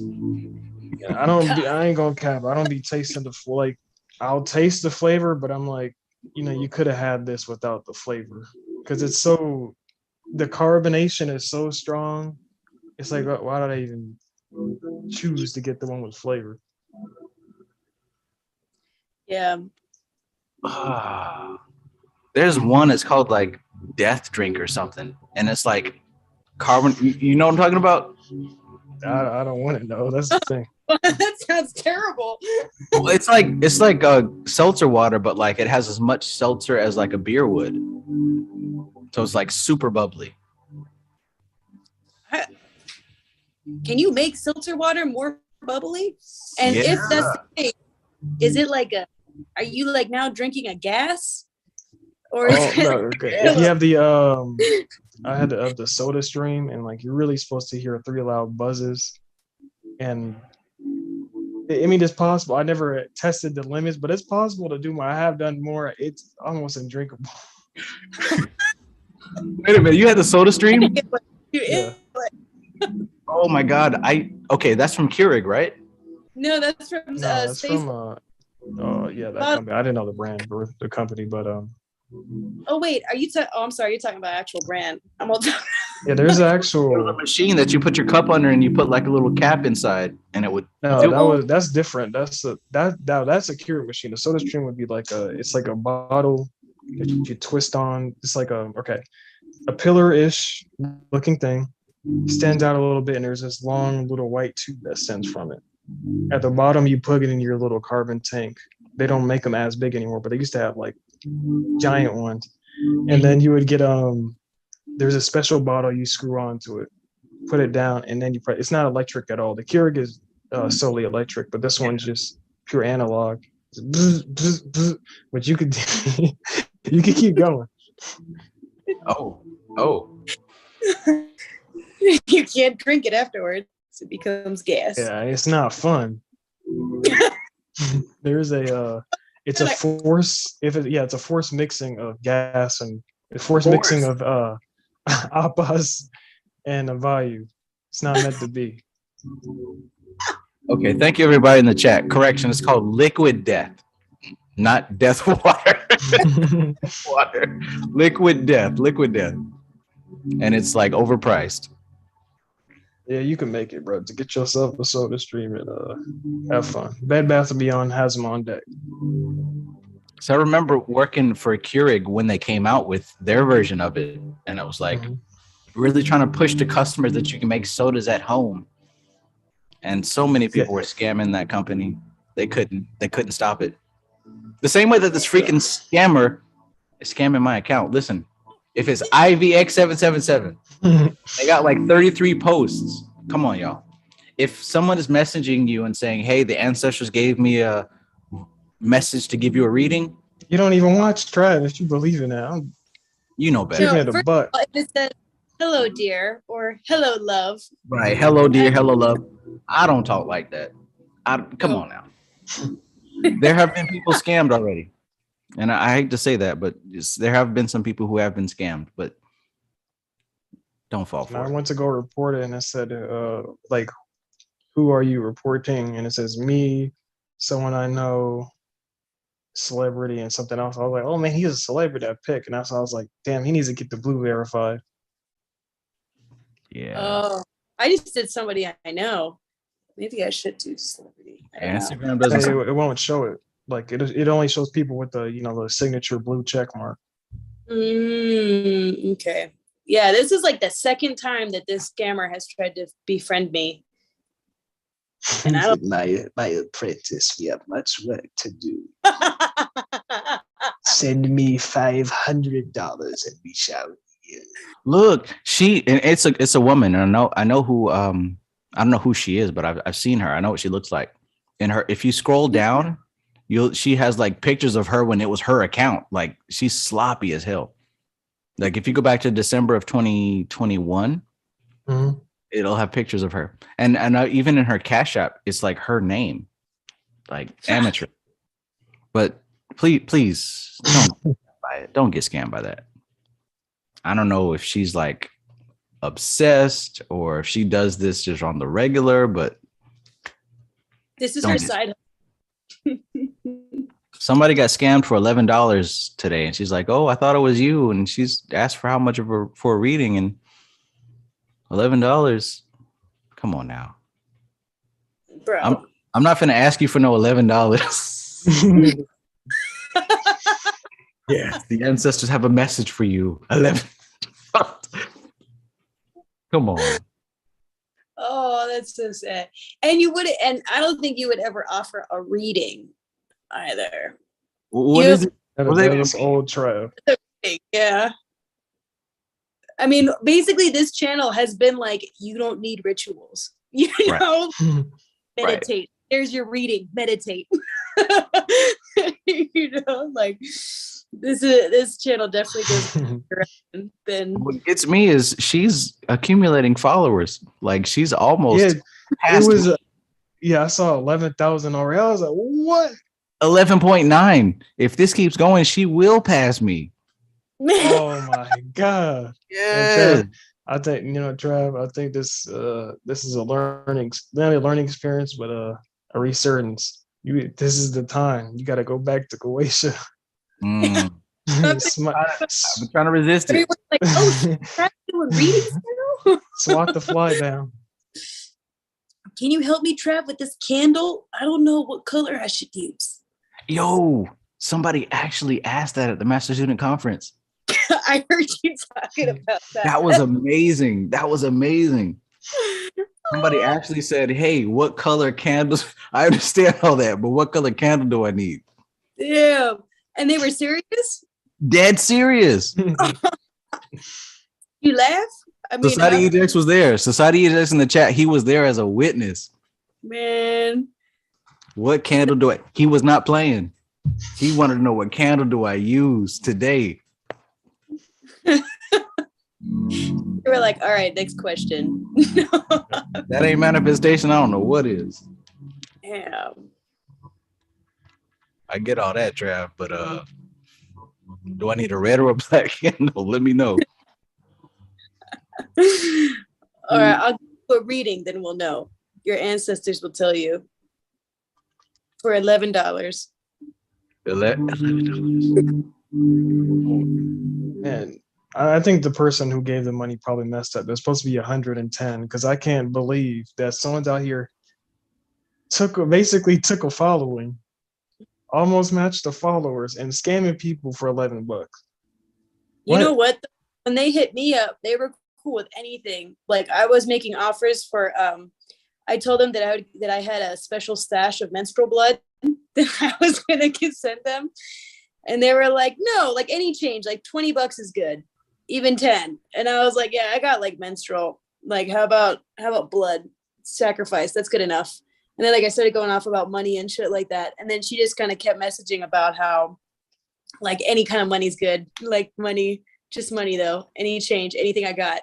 So I think they're just going off of like the donation of anything you got. And then that's how people are getting scammed.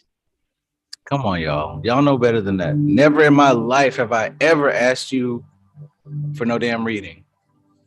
No. Or said their ancestors contacted you. Definitely never heard that. Your ancestors have contacted me to tell you, beloved. No, come on now.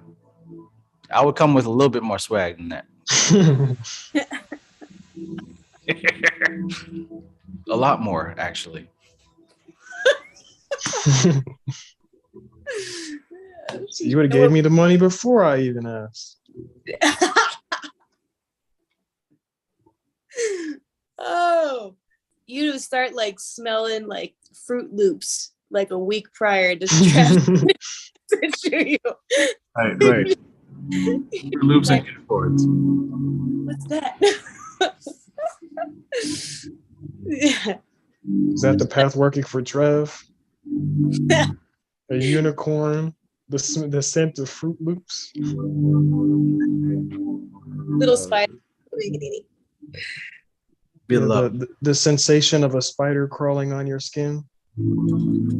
Oh, we're about to summon a trap. Yeah, and you know what? I truly believe in the core of my being in win-win scenarios. I don't believe in scamming people. Like, that's unnecessary negative karma. You know what I'm saying? Like, Oh, they could be playing that out.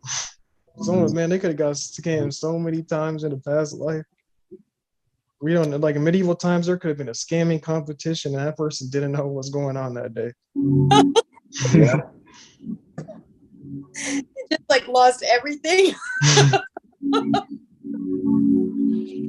Yeah, there's stories about that. Even in the book that I have, Kicked Out of Heaven, it talks about how there was this duke. He wasn't like a king or a queen, but he was like affiliated. And like he met this spiritual person who was like a snake oil salesman, basically. And he would just take his money little by little, not all at once, but just like every week, like this oil will help you do such and such. And like he literally emptied his fortune. Damn. You know what's funny? In my astrology, in my astrological chart, I got a book that breaks down all the conjunctions in it, and like literally one of the most biggest patterns in my astrology chart, like in almost every way, at some point it says has the tendency to be scammed by investing in spiritual endeavors. And like legit, that's how I've learned. What did you do? You were probably Man. that steak oil salesman in your past life. Yeah, maybe I was the snake oil salesman. Maybe I was. Maybe I was Hey, one of everyone. them. Or magic, or you were a lady in an Eastern European village selling the magical love potions. I think that could have been it. Yeah. Or like the special teas that helps you in all kinds of cases and it just gives you like diarrhea or something. I mean, those do help, you know. Right? Like detoxing your system. Just give me some more money weekly. We'll be fine. Because look, these parasites, they're getting out of hand. You seen the recent report that they've shown that there are certain parasites now that 50% of people have that Bro. they make others seem more attractive who are not necessarily attractive. Bro, there was a game called Plague Inc. I had it like day one when it came out. And basically you choose different infections. So there's bacteria, virus, and that's when the coronavirus came out. Everybody's making memes of the game. But bacteria, virus, fungi, like different types of infections. One of them's parasite, and you choose the symptoms. And I shit you not, I think that's one of the symptoms in the game that you could optimize, Making other people attractive. or something very close to it. See, I'm glad I'm taking this turpid time because for a while I was starting to think some people who weren't attractive were kind of cute. That's just called being down bad, Trev. It's okay. Okay. Well, turpentine helps with that too. So That's good to know. I'll tell you what, y'all. I did actually recently go on a parasite cleanse. That's really interesting. Y'all brought that up. There was some shit. You shit out some parasites? I did. It was disgusting. It was real. Spooky. It was real. And y'all, I'm like a vegetarian. You know what I mean? Like I eat very well most of the time. So y'all should really think about doing a cleanse because my God, get mimosa, and then hold on. I'm about to isn't that a drink? You're talking about mimosa, like the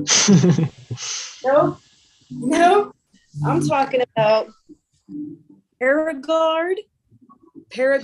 It has wormwood in it. It has let's see, hold on, let me read it to you. What does it has? It has black walnut, fennel, cassia wood, pumpkin seed, wormwood, garlic, clove, bayberry, Korea, peppermint oil, and oregano oil. So that combination, but what really killed it was taking this and then Mimosa Supreme, and it's an herb. And this kills adult parasites. Holy shit. It crazy. Mimosa Supreme. I wonder if these parasites are really the external representations of foreign algorithms, foreign karmas. Foreign what? Foreign algorithms and foreign karmas. Oh, could be. I mean, I definitely believe so. Given the fact that they live in abundance in a very secret place in your body, and they scientifically influence your thought patterns.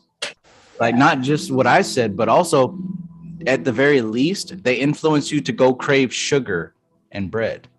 I was just about to bring that up. Like that's the thing. Like we're always talking about like you need to be on it with your diet, blah, blah, but take your time with it, blah, blah. If you're craving sugar and bread a lot, like all the time, that is a sign of parasites. Like that is very real. Very real. Listen. No. Oh, it's gonna be high time then. Exorcism will take place. Dude, I thought, that was like an exorcism. Yeah, for real. That was like,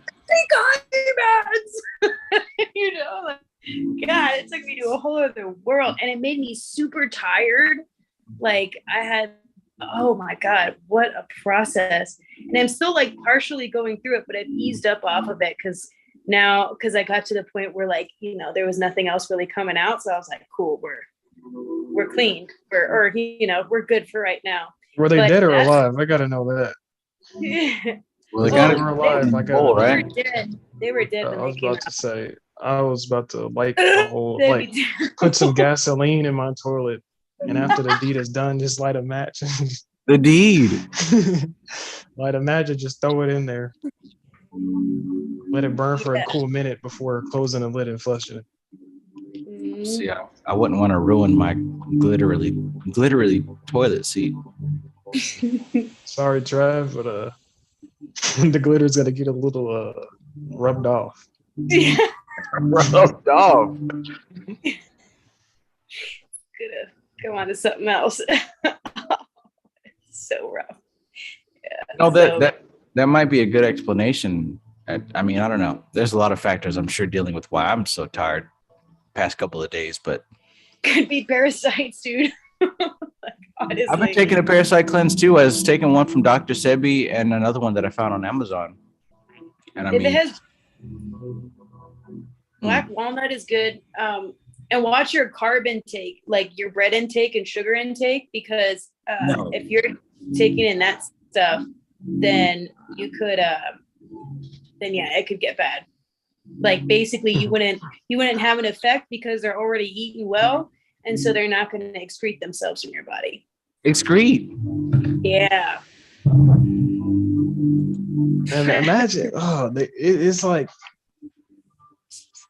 and they live. Scram. Move them out. I Hey, can't- that's a good one. Yeah, this is a decent one. But nothing works as fast as this. So how much is the safe amount to where we don't have to worry about getting to the Poison. hospital? That's the thing. I don't know if you heard the story, but I thought I was gonna die. You know, this stuff gives you a buzz too. Like, at least for me, I felt like I was high. I only take a tablespoon. Tablespoon or teaspoon? Let me verify. 2 milligrams off and have a traffic experience. I guess. Tablespoon. Okay. 1 tablespoon of turpentine. Now, everywhere you look online will tell you this. Turpentine will kill you dead immediately. That's what every website will tell you. I don't take this every day. I take this like once every couple of weeks. But safely, some people take it once a week, once every couple of days. Next to the 66 says teaspoon on a cube of sugar. What I do is I put some brown sugar in my spoon, and then I pour this onto it, and I say, if I die, then I'll die. That's what it was, man. The story was like, I don't know if I said this on here already, but I was like looking up website after website after website, and every single website was like, you will die if you drink this stuff. This is not meant to be drunk. I'm like, holy shit. Because it was Melissa who like introduced it in class. But eventually I was like, you know what? There's got to be some kind of truth to this. I looked up the source that she gave, which was this doctor, and I read the whole report. And I figured, you know what? If I die, then so be it. And I took it, and it gave me a buzz, and whatever was in my system came out. With the sugar? You took it with the sugar, and whatever's in your system came out? So far, it hasn't killed me. If I do die, then it was probably this. So, well, he was taking Sorry. turpentine, so. If I die, the world will probably end. This is good too. Oh, viento. Sell food. I literally get no commissions from this stuff, but you know, this has been helpful so far on my journey. You got the foreign entities kicking it in some obscure place in the hood of your body. Hood. I wonder if that's a physical representation of the cliff law inside the body. You know that there's diseases, but what if they need paths? There's these icky little alien creatures tucked away in some fold of your large intestine. Yes, they are. They come out every 5 hours to get a bite. Ah! There's actually several that I mean, as we know now, they can influence your patterns, but there's several in nature that influence animals to Death, to killing themselves. to kill themselves, to get sunlight, to not get sunlight. Ant zombies. Ant zombies. Oh, that's a fungus. Very And fun one at that. Yeah.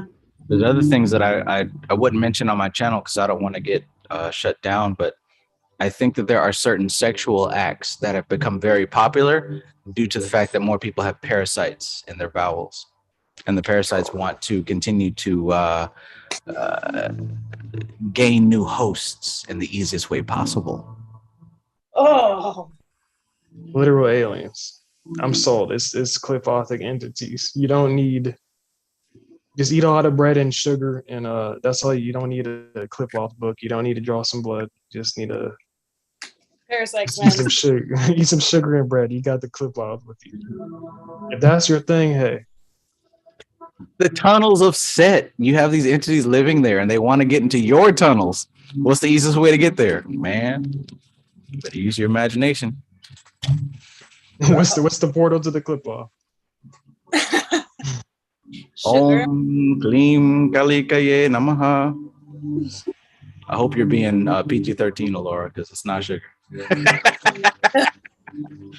All right. So, anyways, rosemary, cloves, sage, cinnamon, lemongrass, disease.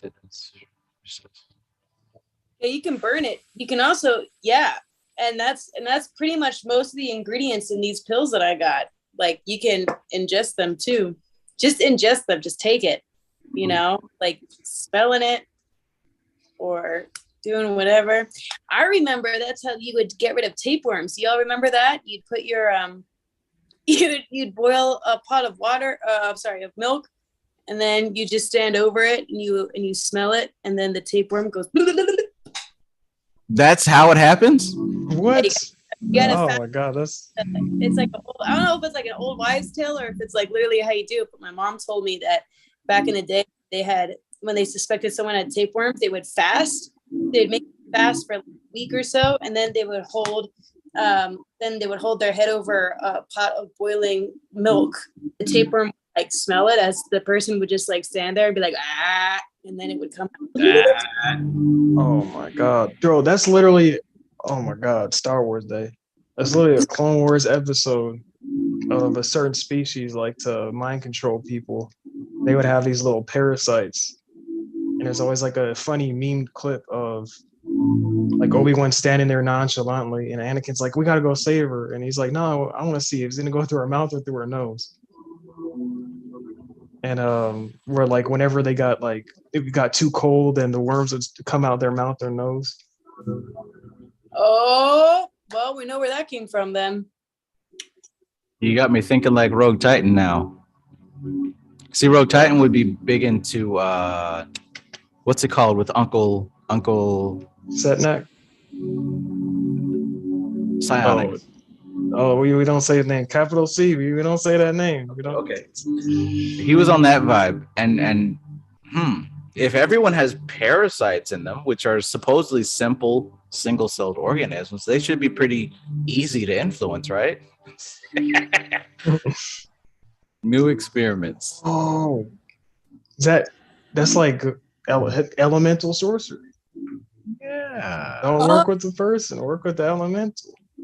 You got this shit elemental that is at your disposal. Because here's the thing that Uncle taught me. You can't control the government, but if you realize that the government is actually comprised of individual people, he talked about this experiment where if you just influence certain individuals, then they begin to do certain things that domino effect across the whole, right? So maybe everyone has parasites.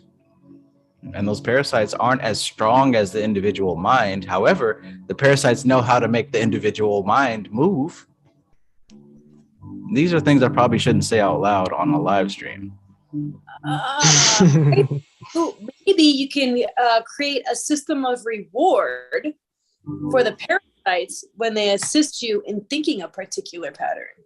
Laura, stop. Laura, let's stop. This is You're doing it again. This is for after hours. Again, Laura. You're doing it again, Laura. Come on. Sorry. This is Patreon information. You're Patreon only.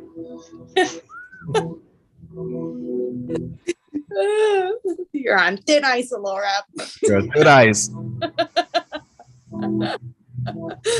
See, Travis Spain just kicked me off his live streams because he doesn't want you to accomplish your full potential. Join my course today for 11.11. I will teach you the secrets. 11.11. That's it, folks. Just $11.11. Are you tripping? Better get that $1,000. 777. Yeah, in recognition, I'm charging $777. And of course, this is not just because of Travis. This is because I'm channeling it from the depths of hell. And these are what these demons that Trav, he doesn't work with the demons anymore. He didn't want the power to get out. He's saving it for himself. But I will teach you for $777. We got to focus on the pain point. He's stealing your melanin. Stealing your melanin. You have parasites in you, which he implanted. Parasites in your melanin. Parasites in your melanin. That's how he's stealing your melanin. Melanin stealing parasites are within you. All you had to do was listen to one podcast from Trav. And that's it. That's enough to trigger them. And that triggered him. Remember that scam account he made? Well, that was really a bot to steal your melanin. That was a parasite. That was one of his parasites. Certainly don't read books like these that happen to influence your decision-making process. It's all Trav and his melanin stealing conspiracies. Parasite. Melanin. As you see in this video in 2017, Travis Mages was not that dark. This is him in 2022. This is undisputable proof that he has stolen your melanin in these undisputable proof. He has stolen your melanin. As you can see here, he has a beard before he didn't. Undisputable proof. Why does he never take his glasses off? Huh? You ever think about that? What do his eyes really look like? That he only wears black. That's so he could absorb your melanin. What's he hiding? Nothing but glasses under these glasses.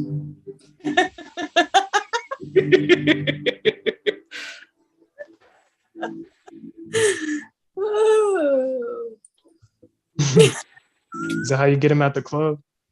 That's how I get him at the club. This maneuver, like how Laura mentioned, like the boxing gloves and the boots. This is the Trav method. Yeah. The Trav method. So this one only works if you wear glasses. Now what you want to do? You want to get a thick pair of sunglasses. Bam! Look at this. Look at the flick of the wrist. They used to call me Four Eyes back in high school. So you got to upgrade. They also used to call me Five Head. Now it all balances out.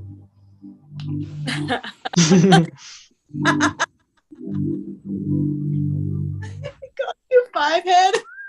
5 head, not 4 head. 5. This nigga got a 5 head. I'm just trying to catch the bus to school, man. not even students at the school.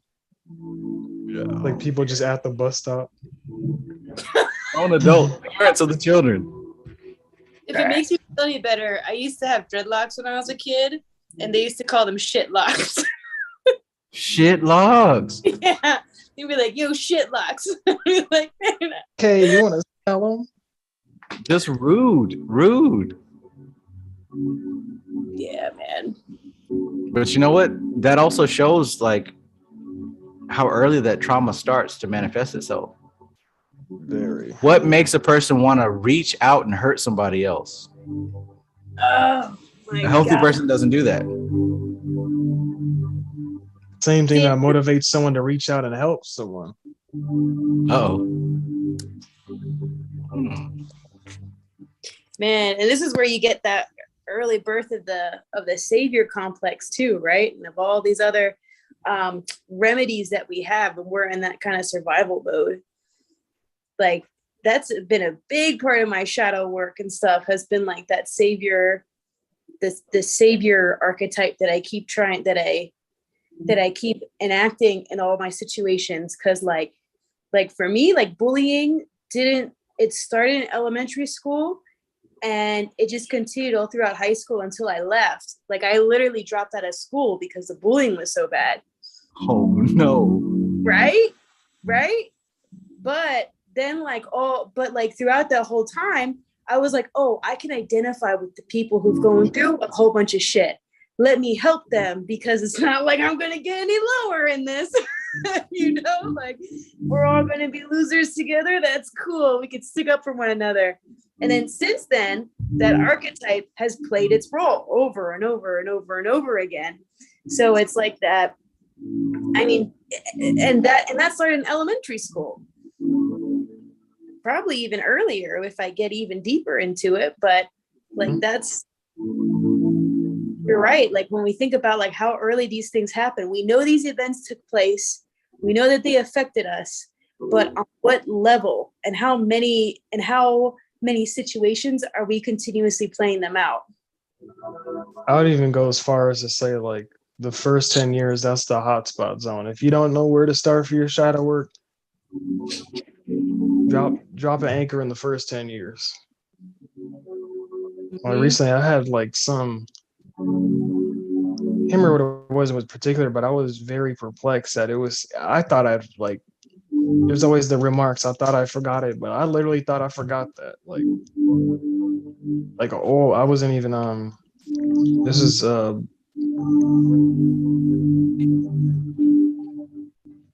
probably not even a whole year. And I remember I wasn't even allowed to, because my dad was always like scared, especially of white people, but scared of like just me just going anywhere. So the neighbors would be playing with like toy stores and stuff, and I would want to go over and play. And he's like, "No, you can't do that." I forgot about that forever. And it was such a finite amount of time. I remember a very specific incident. I had been saving my money that I had earned when I was a kid. And my family one night wanted to buy a pizza, but none of them had money. And they said, Laura's got savings. And I said, no, I've been saving that money. And they said, you're being selfish. You notice how we feed you. Hell yeah. You need to then pay for us. And that started my issues with then like housing people and like doing like having a whole bunch of personal boundary issues with people. Cause that was like cause that event sparked a whole bunch of like ideas that if I didn't share literally everything I had, that I was selfish. And I still struggle with that shit to this day. Yeah, look how that points to the boundaries, right? Mm-hmm. These insecurities, they manifest in our lack of boundaries. A lot of, and this happens a lot with women too. How we'll allow people to do things that we wouldn't normally do, but if they say it in the right way, we let them get away with it. Oh, well, Laura's got savings. Yeah, I got savings, but that don't mean it's for you. But you're not thinking at the moment. You're thinking, okay, well, I guess I should help them because they need help. Like literally hijacking your need to provide and to help and to nurture, hijacking your natural primal instinct. Mm-hmm. Dare I say that's dangerous technology. And it That's didn't. beyond human. Is this who? I said that's beyond Homo sapien. And it didn't take a genius to do it. It's like another monkey. That. It just goes to show, like, although this stuff is complex, it's also real simple. Like me, when that girl told me how good I smelled, my faculty shut down, and I had to think to myself, wait a minute here. Why am I feeling? Everybody has certain triggers, and if they're not addressed, you're susceptible to them. Yep. Sometimes your will to do good, your will to help others, man. Some people, they make a art out of hijacking that. They write books on it. Damn. How I scammed 1,500 people legally. By an audio form as well. Mm. Mm. So you know what sucks? Or go ahead. You go ahead. I was in Russell Brunson talks about selling something in multiple formats, and I originally had it on the Kindle, but I didn't even get that far into the book. Then I got paperback, and like the exact next page as I was on Kindle, it said that people buy stuff in different form. I'm like, fuck. Yeah. But that's beautiful. That's an example of what I like. I love everything that Russell does, because there's a lot of teachers I have, but for him, I learn from like every single time I observe him, and I got to respect that, even if it comes out of my wallet. I learn every time I observe him, and that was one of the things that really helped me to see. I bought the book twice. Right next to me, I have the soft cover and the hardcover and the audio book, and I read those chapters, but I still am happy that I have it all, because we're not actually after the words or even the lessons. We're after a symbolic gesture. I symbolically These 3 books. Get 3 books and you get the extra one for free. I didn't get it for free, but either way, to my subconscious mind, I'm connecting with the material. Mm-hmm. Yeah, and I think that was, and when you mention it, it's symbolic, right? Because what are we trying to do? We're constantly attaching to things that are impermanent, trying to find what's permanent or what's consistent, right? Trying to confirm something that we want to be consistent. So we keep investing our time in things that are inconsistent, thinking that that'll give us the result we want. That'll give us that lasting value, right? It's like, if I have an extensive library, that means I'm smart. If I have, right? Like if I have tons of jewelry on, that means I'm very spiritual and Right. right? Like that's all symbolic. We're all trying. It's symbolic, but it doesn't. But look, I went to before our conference on Monday. On Sunday, there was another conference with Red Pill, Blue Pill. A lot of people were there, including Riza Islam, and everywhere people were dressed in like the African garb. You know what I'm saying? The kente cloth, and like everyone had dreads. The dudes had full-blown mustaches. The girls were going fully natural with no bras, and I have no complaints against that. But like Prakriti. Yeah, who doesn't love the nipples coming through? But the fact was, there was like a scene. There was like a specific look, and everybody adhered to that look. Now, the vibe was cool. Like my brother, who isn't really into this stuff, he's like, you know what? Like usually I go to clubs and stuff, and like you can always get a sense for like when something's about to go down or somebody's about to like get ignorant. But he's like, I don't feel that here at all. Like everybody just seems chill. So don't get me wrong. I'm not tripping on the scene. The scene was great. But there's a certain like standard that people feel like they have to adhere to fit in, you know? Mhm. That's part of the unconscious collective. Yep.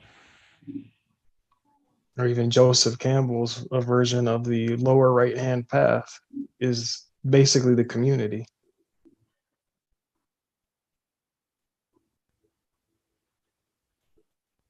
The community.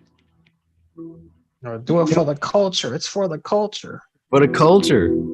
If you showed up to that spot in African pattern and dreads, you will have no objection. Nobody's going to say anything to you that's going to be, no, you're accepted immediately. I don't know if I dressed up like that. I don't think I'd be. You might get away with it. Look, you might get away with it.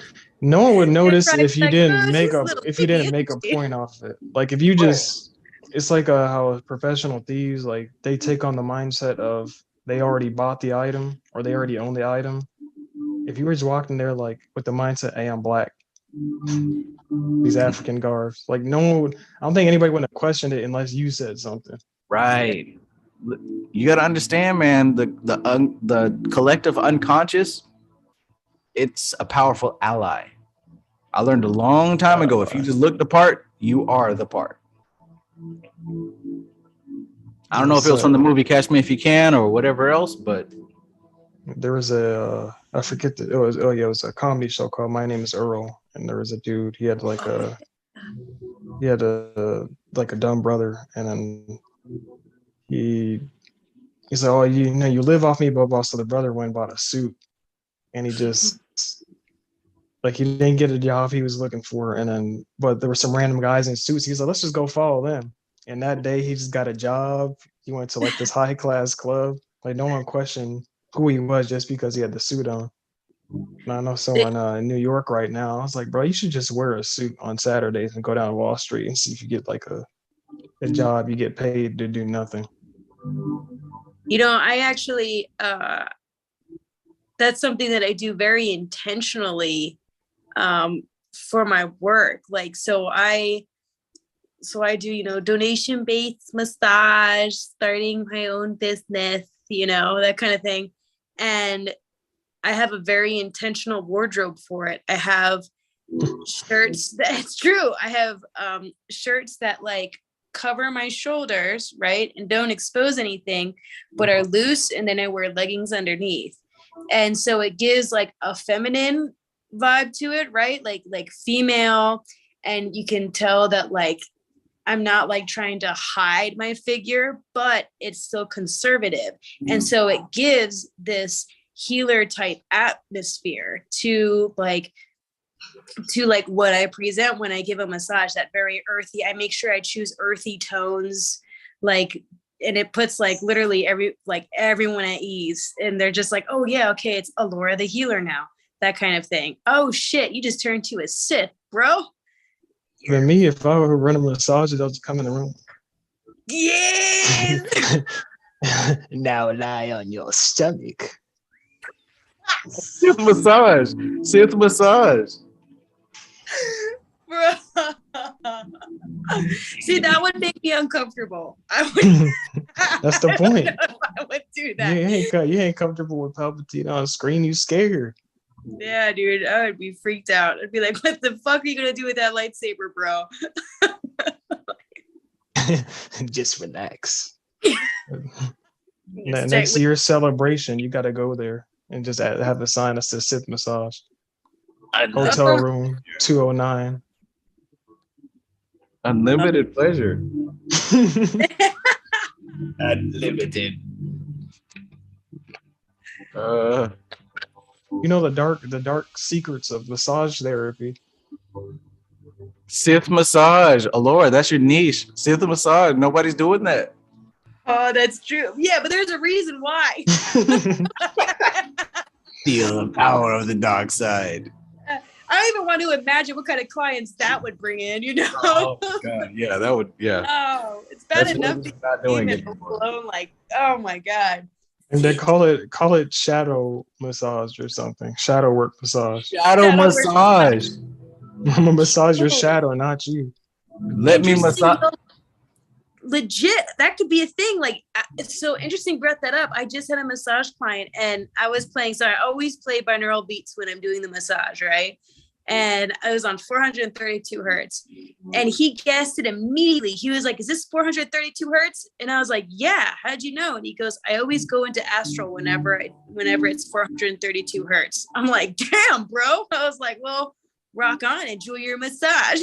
And so like we go, and so I go up towards his rib area, and then he's like, and he starts telling me about a childhood memory that came up for him when I went over that area. And he goes, whoa, I hadn't thought about that for years until just now. He goes, I think that my injury has sustained from this emotional, from this memory that I've had for like years and years. And so I literally went through a half of that massage on just this section of his back where he remembered parts of his childhood and like was able to release them. Fucking So crazy. you could just put on some dark opera music. Let us begin your Yeah. shadow massage. Literally storing his trauma in his body. Yeah, like literally. Yeah. Wouldn't that be amazing if it was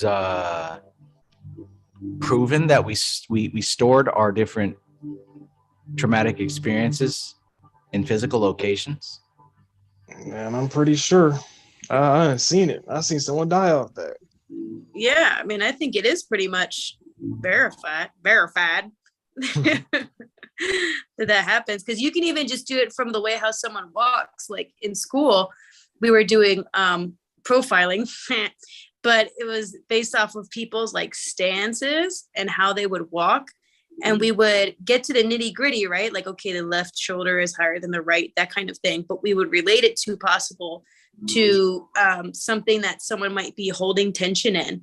So, and like why that might be the case. And so you could, and it sparked a huge discussion on just by watching how someone walks, you can tell not only how they view themselves, but how they're viewing the world. And, you know, like when you get a lot of hunched shoulders, there's multiple reasons why they could have sloping shoulders, but this area needs to be protected.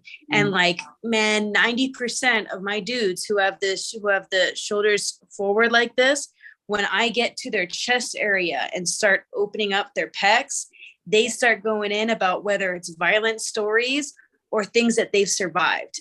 Like more than 90% of the time, we start getting into that conversation because I'm starting to open up their chest, which in NLP terms, right? When you open up the chest and you lift the chin, that's like an ego gesture, right? That's like that's the stance that we make when we're trying to protect ourselves. I might have said too much.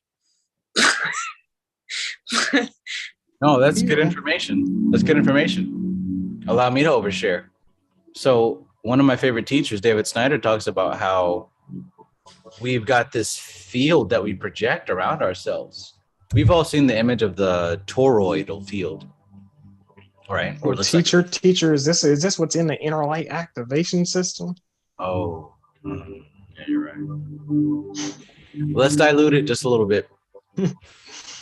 Just pay attention when you have conversations with others. Just pay attention, because people will talk with their hands and they'll say like, when I was 13 years old, I had this amazing thing happen to me over here, over here, over here, and sometimes over here.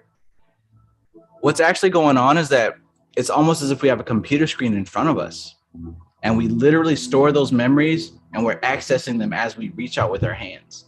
So pay attention to body language. It isn't simply just like somebody is standing this way or their eyes are going this way. When we move, we're accessing memory. Memory is state dependent, right? So this helps in two things. Number one, it helps you to understand that the person is accessing information from something from their unconscious mind stored in their etheric body. And number two, if you want to communicate back to them in an efficient manner, replicate their gestures. If I access this memory when I was 12 years old with my right hand and my right sector above my right eye, then when you're talking about it, you need to access it in your right side above your right eye. Rapport isn't just words. Right. Matter of fact, communication isn't just words. And we already do this on a subconscious level with each other too. You ever notice if someone is like another thing to be aware of with your own actions, right? If you notice that someone is Travis, that's distracting. But if you notice that someone is leaning a certain way, then you may start to lean that certain way as you're trying to relate to them.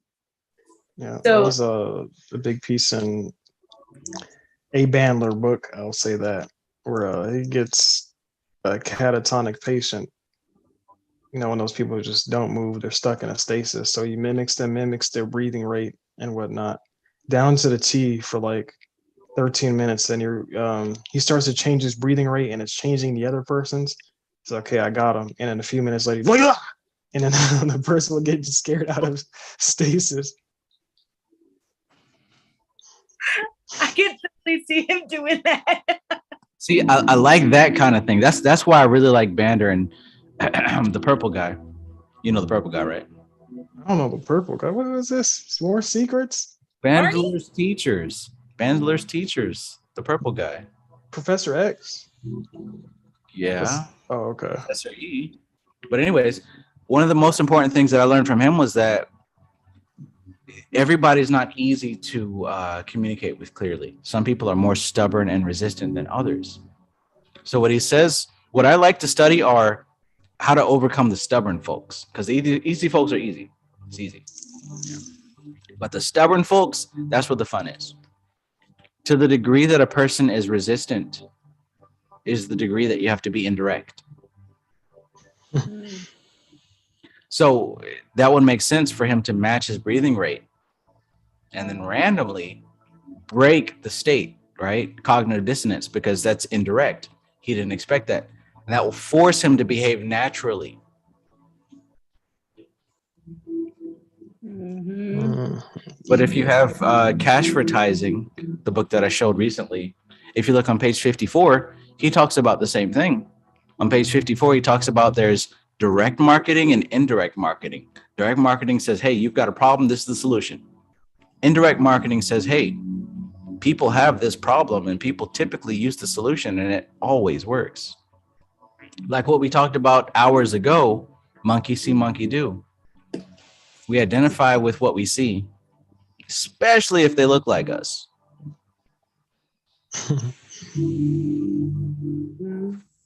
So I cannot look like an extraterrestrial. I have to look like this. Oh my God. And Trav, if you don't get off that spiritual stuff, you ain't black no more. We're taking your black car. Who's taking it? And where are you taking it to? What was Uncle Setnak calls it the for social media? I think he called it like the social. I don't know what it was. Anyways, it's an entity. That's all you need to know. Your culture has an entity, and it's after you. It's after your melanin, if that motivates you. It's after your melanin. Model of the world.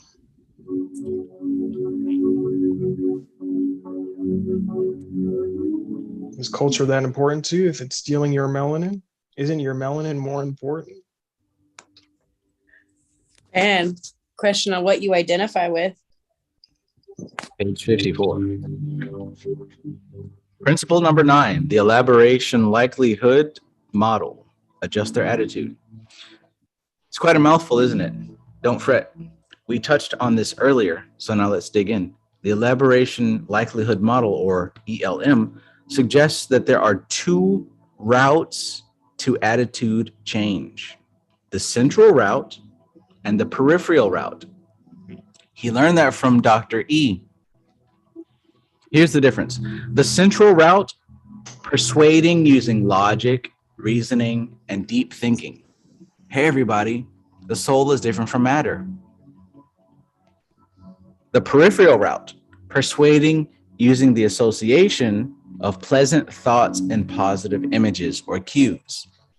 Your melanin, the black woman is God.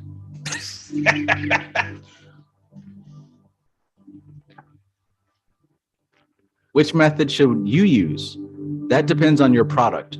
The peripheral route encourages customers to consciously or often unconsciously focus on superficial images and cues in order to influence attitudes and decisions without any serious consideration of the ad's content.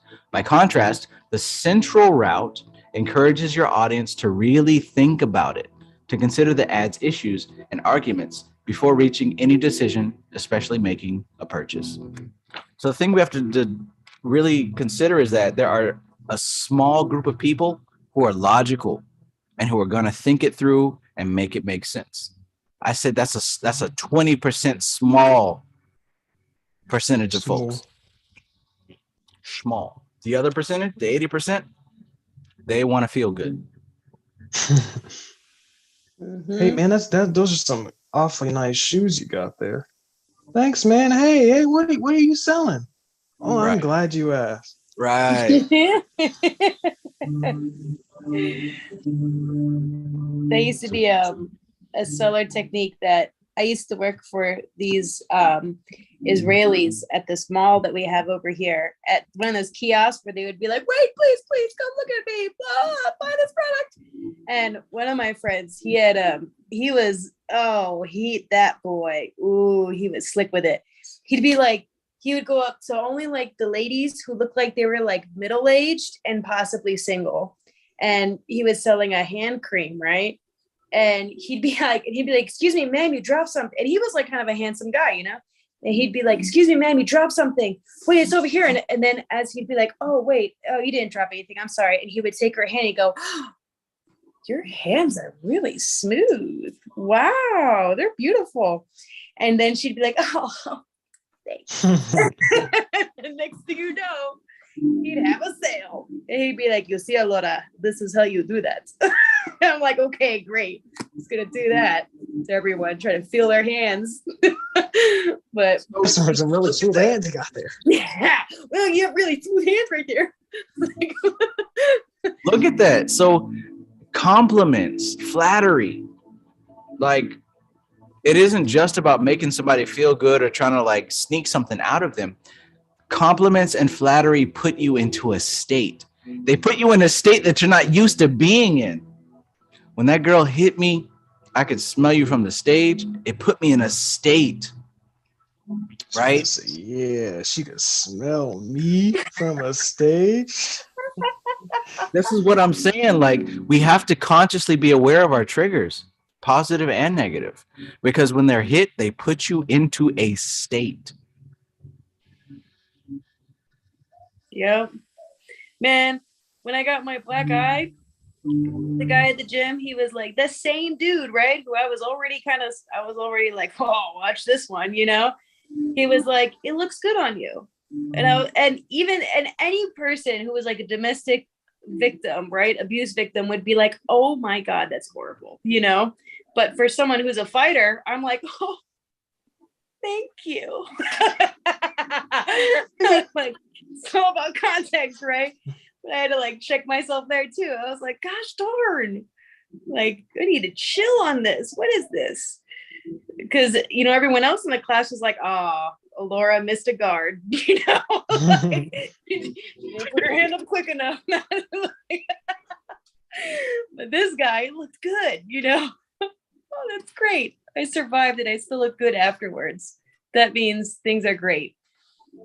And oh, Laura, that stream on Sunday, you were really good at breaking down the multiplicity of Purusha. oh my God. Look at that. Look at that. It don't even have to be deep, certain key words. Oh, they were listening to me. I feel Purusha. Purusha, multiplicity. That was chapter 9. How did they know that? It was in the book. Genius. You have it written on your arm. Don't forget multiplicity of Purusha. If you've got 9, so you got 10 people. If 9 people don't acknowledge what you have and that one person does, who's going to stand out? Oh my gosh. I'm glad, man. That's almost a secret. I've seen that so many times. I've had that done to me so many. Man, that's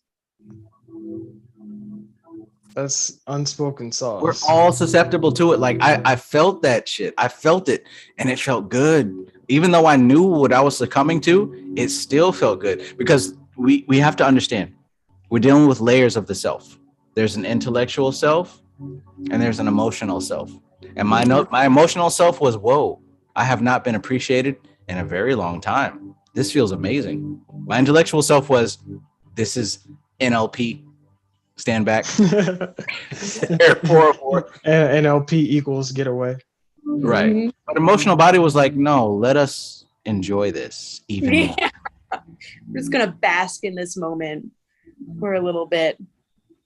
Just a taste. Just a taste, and then we'll leave it alone. Just a taste. Path to the dark side. And listen. But can I stress it's not a bad thing. Just be aware. Just be aware of the subtle influences that contribute to your behavior and your decision-making process. Just be aware. And or do NLP on them so now they're productive. You could change what gets you in that state. You could change what state it puts you into. Yeah. You want to feel abundant every time you step on I don't know, whatever. It's up to you at this point.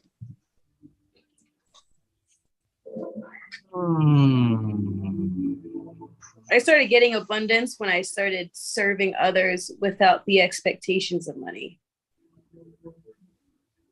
That's when I started getting abundance. Okay, can I rub your hand? Well, your hand looks awfully crampy right now. Let me help it out. I've never encountered this level of smoothness. What's your sign? Yeah, that's also a program that I've run into several times. What's your sign? No, they rub my hand like, oh, that's awfully smooth. What's your sign? And or fingernails. Man. It's a trip. As general as it is, it feels so specific, doesn't it? It does. So smooth. What's your sign? Oh, well, that must be special. We're vulnerable. And look at what we're vulnerable to. Validation.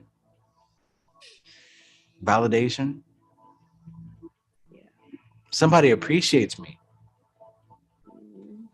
In Russia, they would specifically have these female agents, hook up with people, get information. And that was pretty much their, like, a lot of NLP has parallels to their tactics. I'll say that. Oh, shit. Don't scare me. My favorite friend.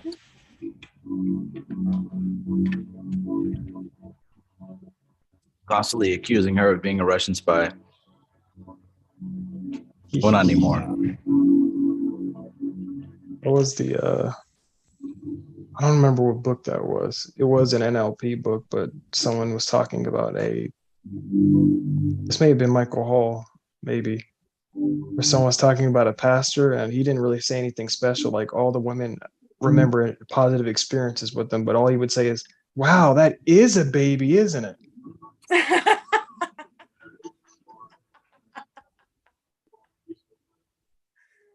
That's amazing.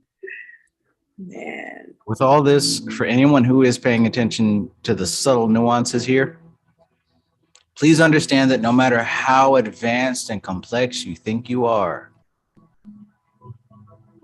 you ain't. You're not. I'm not going to say you ain't. I'm not going to say you ain't, because you are on a certain level, but also understand, just like the way that hackers make viruses for Windows, they don't attack Windows 10. They don't attack Windows 9. They don't attack Windows 8. Guess what we attack? DOS, the foundation. Because what happens is that these newer levels of Windows were built on an older system that is imperfect. So likewise, you may be deep, you may be complex, You may know all the chakras. You may know the Antakarana. You may know Samkhya Darshan by heart, but understand that your human framework is built on a foundation. If you make me feel like a little lady, that's so special, man. Oh wow, those are earrings. That is a baby. Oh. Is that Fruit Loops? You smell like that Fruit Loops? wow. What is that intoxicating smell? Wow, must be a Fruit Loops. Oh my God, Lord, that's lethal. My favorite. It's the basic stuff. That's what I'm saying. It's the basic foundation. It don't have to be like when we talk about mind control, it's nothing deep. It's nothing deep. Matter of fact, turn this knob up to 210 gigahertz and turn the other knob to 32 hertz, and we're gonna see what we get. The more complex it gets, the less effective it is. The more simple you get, the less resistance you encounter. Hence NLP, a lot of modern productive and effective NLP comes from seduction. It's or simple. we could say that seduction comes from NLP. Ooh, seduction when it's done right, Jesus Christ. I know. No one's left alive. You're like, what happened? It's been done right on me twice. Oh no, Trav. He said, "Oh no, Trav." Yeah, once on the person I mentioned, and twice on the person that I trained. No, you can't train somebody in fault. Oh my, Trav, come on. Well, that's why you train people, so that you can learn where you're lacking. Trav, I learned from my master was falter. I learned from my students. That's how I get better. I don't know everything. If you know something more than I do, then how else will I learn? But I'll never tell her that. Was it $1,000 for a dirty sock woman? Dirty Sadwa. No. Oh, it was $2,000.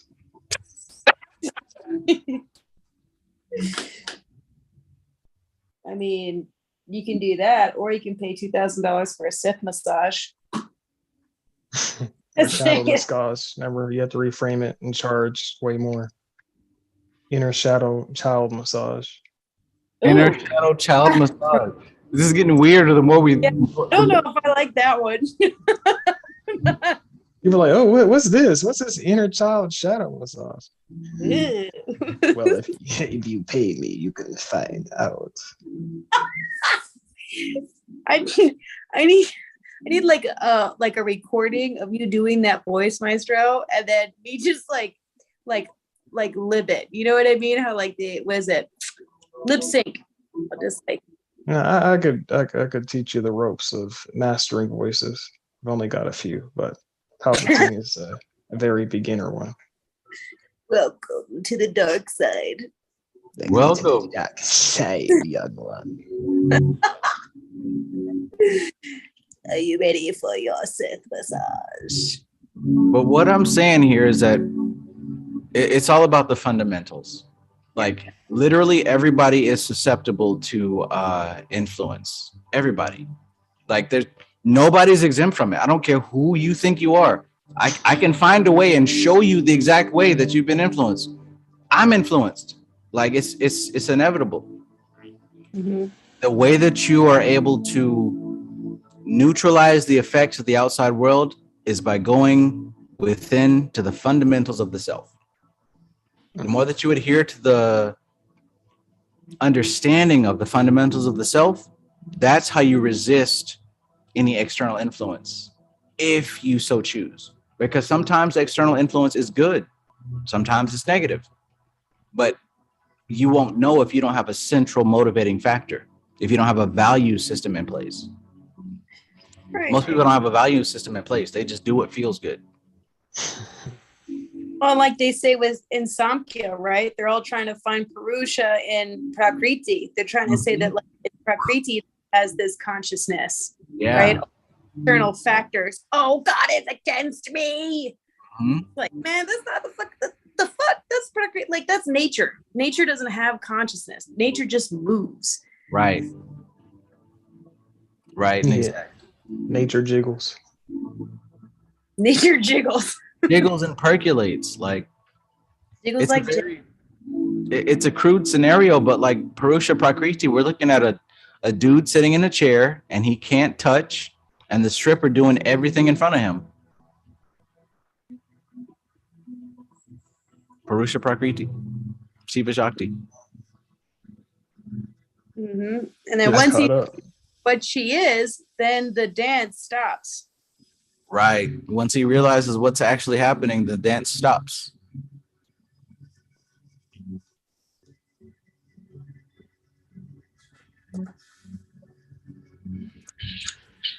Alligator to Greta.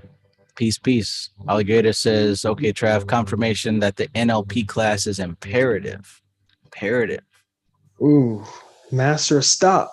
Have you even tried to learn NLP? I know it's garbage, but with my new system, I don't know what it'll be called. I'm running out of names. The NLP Gold membership. You will be learning secrets and methods. Dang, Last Maestro, you're a millionaire. Working a lot with says, magic controls those who don't do it. Big facts. Big facts. Corporeal Chaos Consulting. Peace, brother. Peace. He says the rule of two: the student defeats the teacher. Once I was the learner, but now I am the master. Right, right.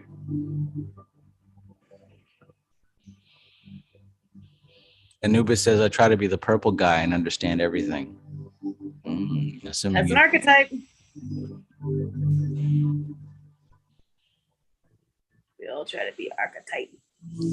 Archetype of who, archetype of what, and why.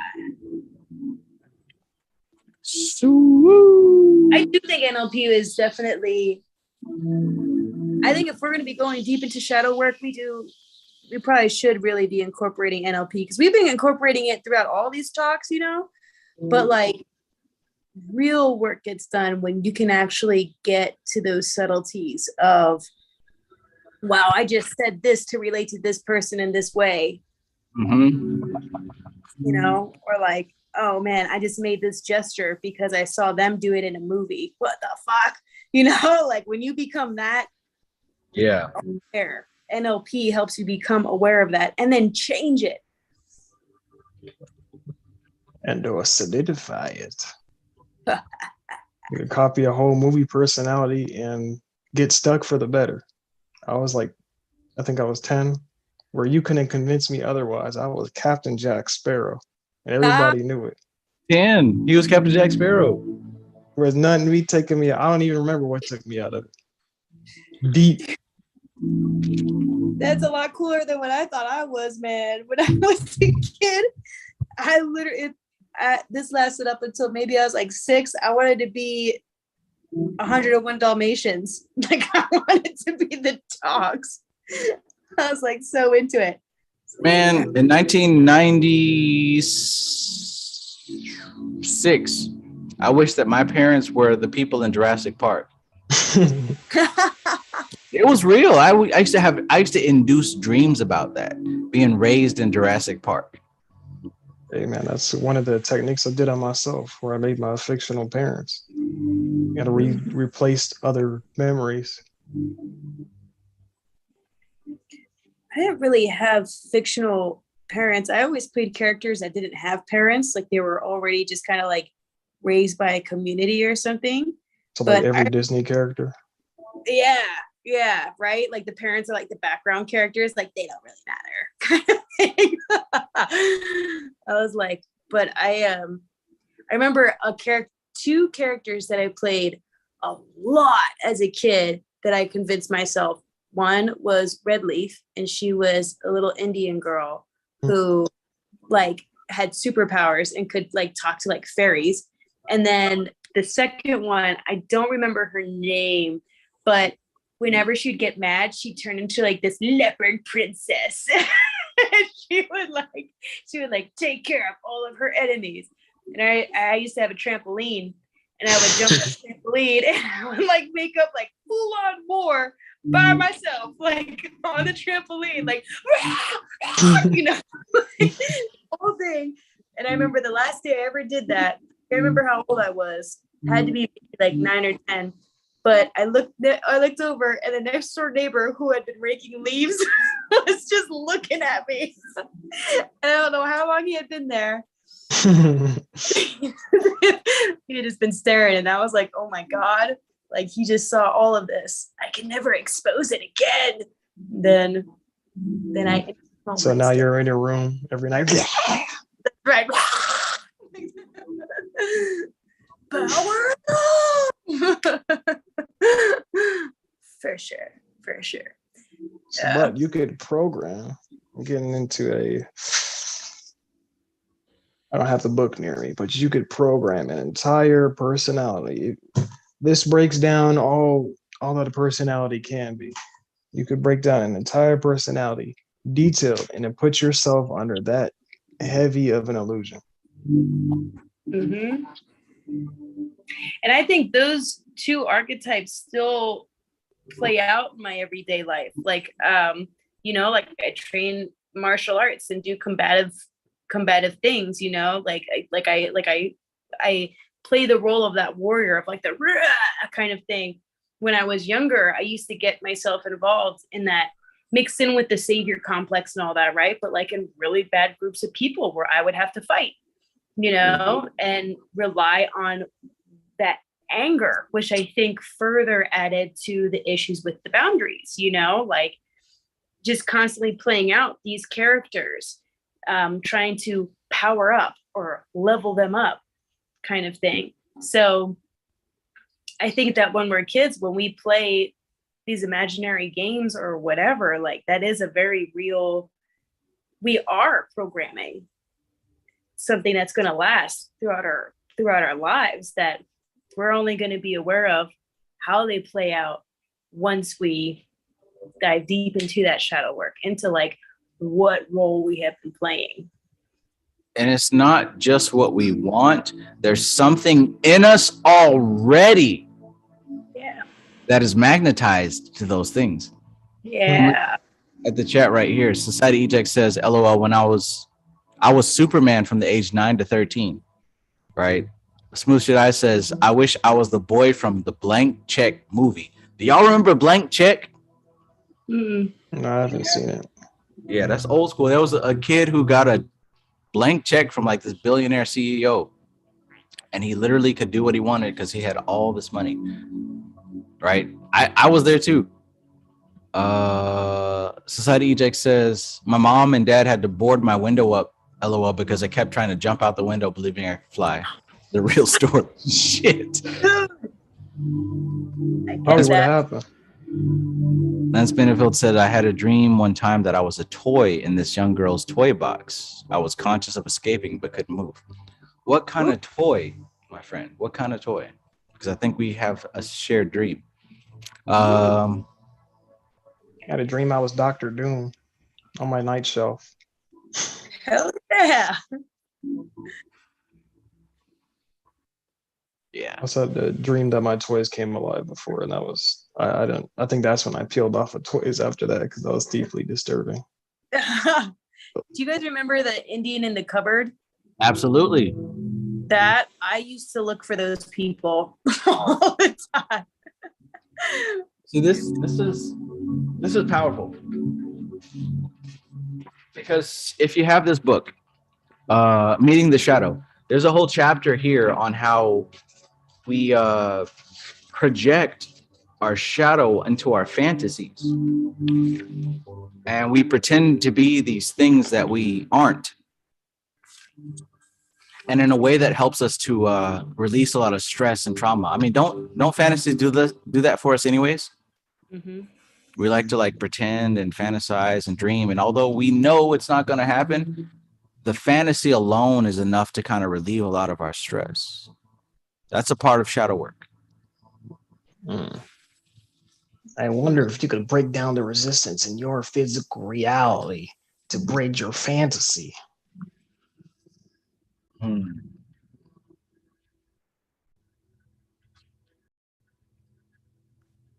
Resistance.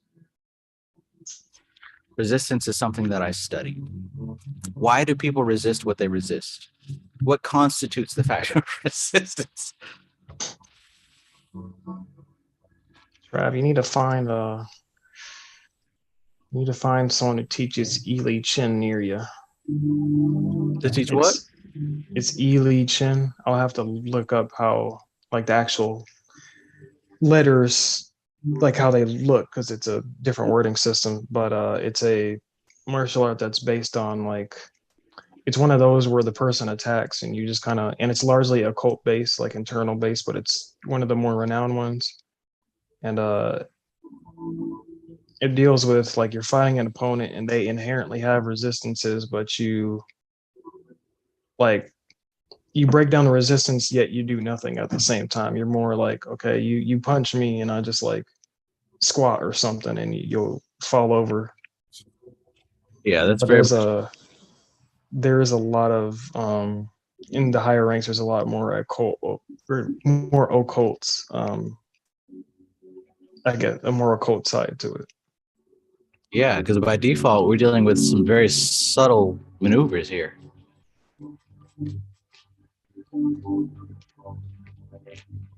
I like it. Because usually resistance is emotional and illogical.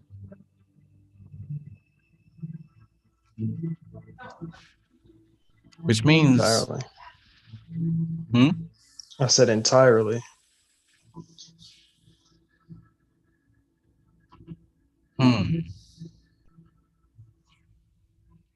I wonder if that resistance that someone has towards anything is like the degree of resistance you have with your identity.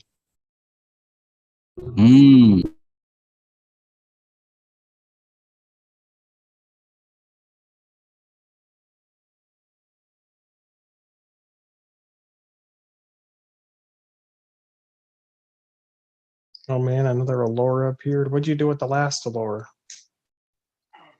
I disposed of her. Oh no. That's right. Guys, we need to support my GoFundMe. We need to bring back the real Allura. She's never coming back.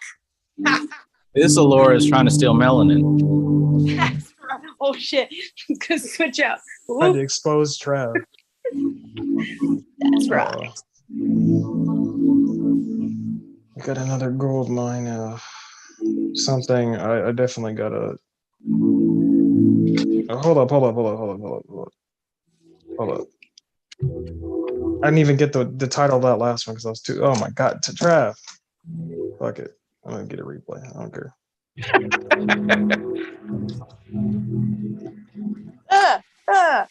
No, I'm dropping pens. What the heck? I got some pen dropper books here for you. I know. But yeah, the first one was this one here. And what you really start to learn is that shadow work is deeper than just having emotional upset. Oh, somebody made me upset, or I'm at like, no, like this internal mechanics that we have with our inner being, it really controls everything. Everything. The whole reason that we have to turn to spirits. Listen, we have to go to spirits to get shit done. That shows by default you have a blockage between your conscious mind and your unconscious mind. We have to use a bypass. If I'm working with the Goetia, that's literally just a bypass to get my unconscious mind to produce what I need it to produce. Even Christianity, me praying to Jesus with tears on my knees. Lord, please, if you just do this for me, then I'm a stop smoking. What you're really doing is you're using a symbol to access your unconscious mind. We call it spirituality. We call it soul. We call it all this. No, you're literally just learning how to access your unconscious mind. That's it. The resistance that we put up is due to attachment. It's attachment to a certain way of thinking, right? If I were to tell you, hey, manifestation is easy. All you have to do is align yourself with abundance. You're thinking, well, I can't do that because my boss is mean to me, and my girlfriend, wife, boyfriend, whoever, they're a piece of shit, and my They're kids, toxic. they're toxic, narcissistic. You're giving all these excuses and all these blockages, but you know what you're not doing? Work. You're not looking at yourself. You're not analyzing yourself. Listen, narcissists exist, jackasses exist. The majority of the population is a piece of shit. That's just how it is. But if you sit there and say, oh, that's why I'm not successful, you're a piece of shit too. Or as in NLP, there was it's not a widely used pattern for obvious reasons, but when someone says, oh, this person hurt me, you would say, have you ever hurt that person?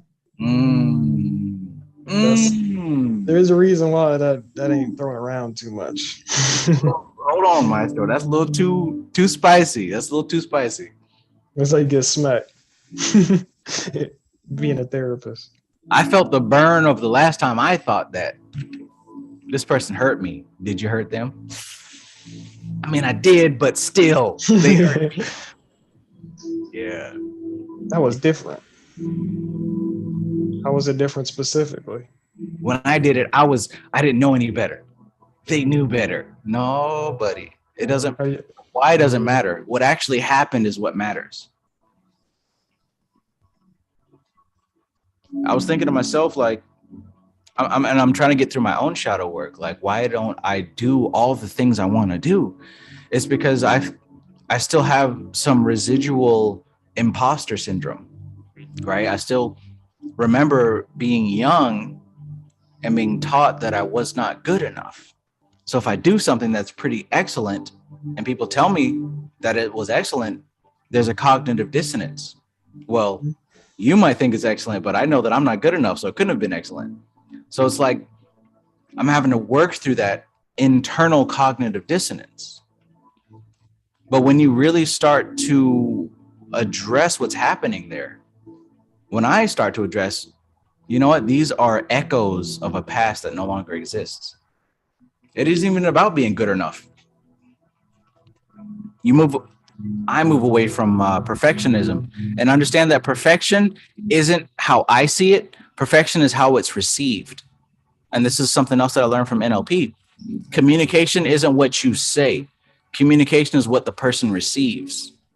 So it doesn't matter if I cross all the T's, I dot all the I's, and I give all the facts and the references. That doesn't matter. What is received is what matters.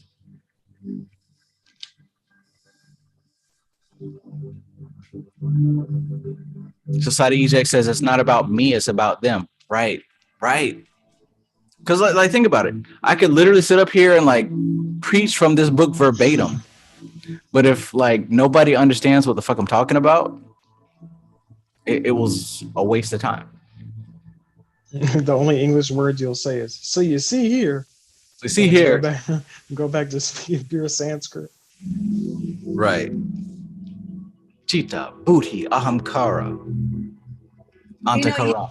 Even looking back at like your old stuff, Trav, like I was thinking about that the other day because I was revisiting your reading of the Magician and Magician. The Magician and all of your and like even in that book, there's so much yoga, right? That's explained within it. So it's like not even like if you had just started this channel and just started speaking the yoga stuff or whatever, yeah, like you could be talking and people wouldn't really be relating. But you spent time on your own journey, almost like building up to this, you know, and other people are like able to follow along with that for that reason. Like you already have kind of an unconscious rapport with people without even needing to know them. Just by throwing around the same verbiage or at least the same routines or methods, regardless of what you're talking about, right? Like you're repeating the same message. So when people are hearing others, like I noticed that for myself, like when I'm hearing someone speak, I'm not going to get everything that they say unless they repeat themselves. Mm-hmm.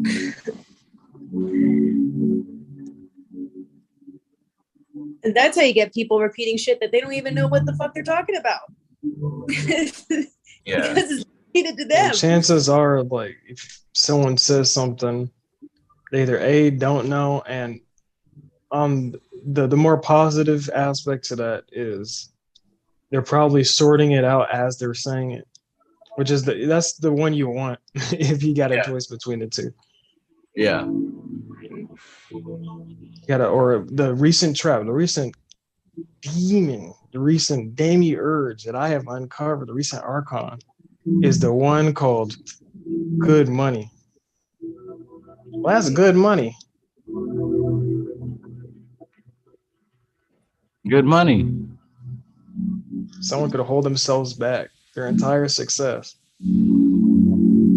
Go to a field they don't even want just because they hear something. It's good money.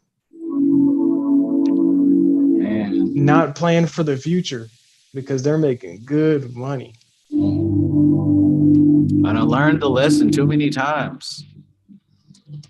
Fuck what you heard. That's what you know.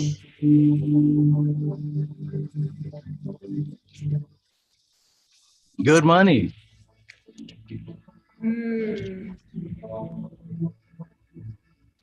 That is a good point. I just got hit up by a colleague and she was like, "Oh, Laura, you have to work for this spa. They pay their employees so good and they have all these benefits. It's really And good I money." heard the demon when he said so good. There was a little crackle in that. Yeah. So good. It was crispy. Okay for you. Yeah. Then, but yeah, and I was like, "No, I'm good, man. I'm self-employed now. I'm good. Thank you, though. But if you want to share any of your benefits, you can always bring a friend." When she was like, "Yeah," and then left. But if I had been in my old mindset, and for me, the trigger words was employee.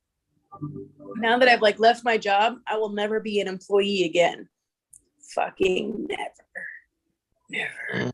And so she mentioned that, and I was like,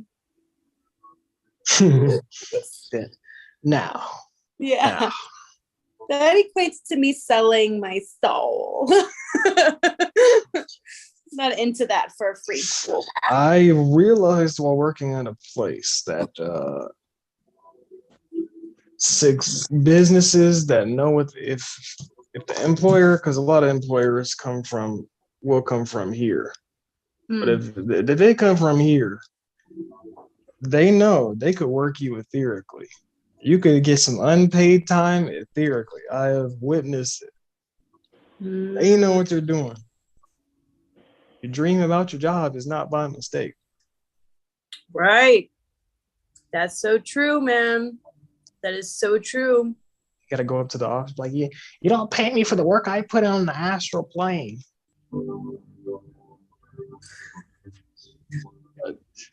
It's definitely, man. I'm not gonna say that ever again, but that is if you ever want to run a high octane business, work people etherically and don't pay them. That's the secret. I wonder if that's the secret as to why there's bad bosses, because they know they're working you mentally. They're working on your mind and degrading you slowly. You're going to start losing sleep over the arguments you had, over their stupid policies or whatever. Well, that's the thing. You need them to sleep. You need them to be congruent. I think they're bad because they start at the mental. Mm-hmm. And to get you buttered up on the subconscious and emotional levels. Oh my God, good money, good benefits. I love this job. Mm-hmm. Or better yet, I'll never get fired. Don't say that. No, but I mean, there's a lot of people that I know who worked for really shitty employers, and they stayed because they know that they've put in their time, and so they won't get fired. Like, it will take a lot for them to get fired because they also are now codependent on the employer as being like, well, no one else wants to put up with your ass but me. So you have to keep me. So they're now in alignment with that position that they're holding. And then now they're the perfect fit.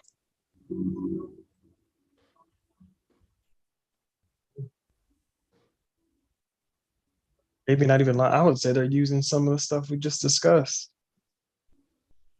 Now you need me, Mm-hmm.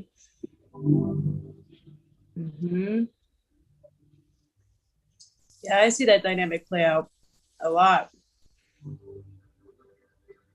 Like the job I just left, man. Like, it's shitty. Everybody knows they're not cared for. Everybody knows. And the ones who stay, they're all like, yeah, but it's a cushy job for what else is out there. And I just need to get here. I just need to get here. And it's like, boy, it's been 6 years. tripping. Mm-hmm. Tripping. Mm-hmm. I mean, employees is on rates, game, right? but Every time employees they is you're good. we'll talk about it. I'm working here for such a long time. But yeah, where's all your money saved up? Well, you know, I gotta think about my goals or the common. I'm working on myself. Mm-hmm.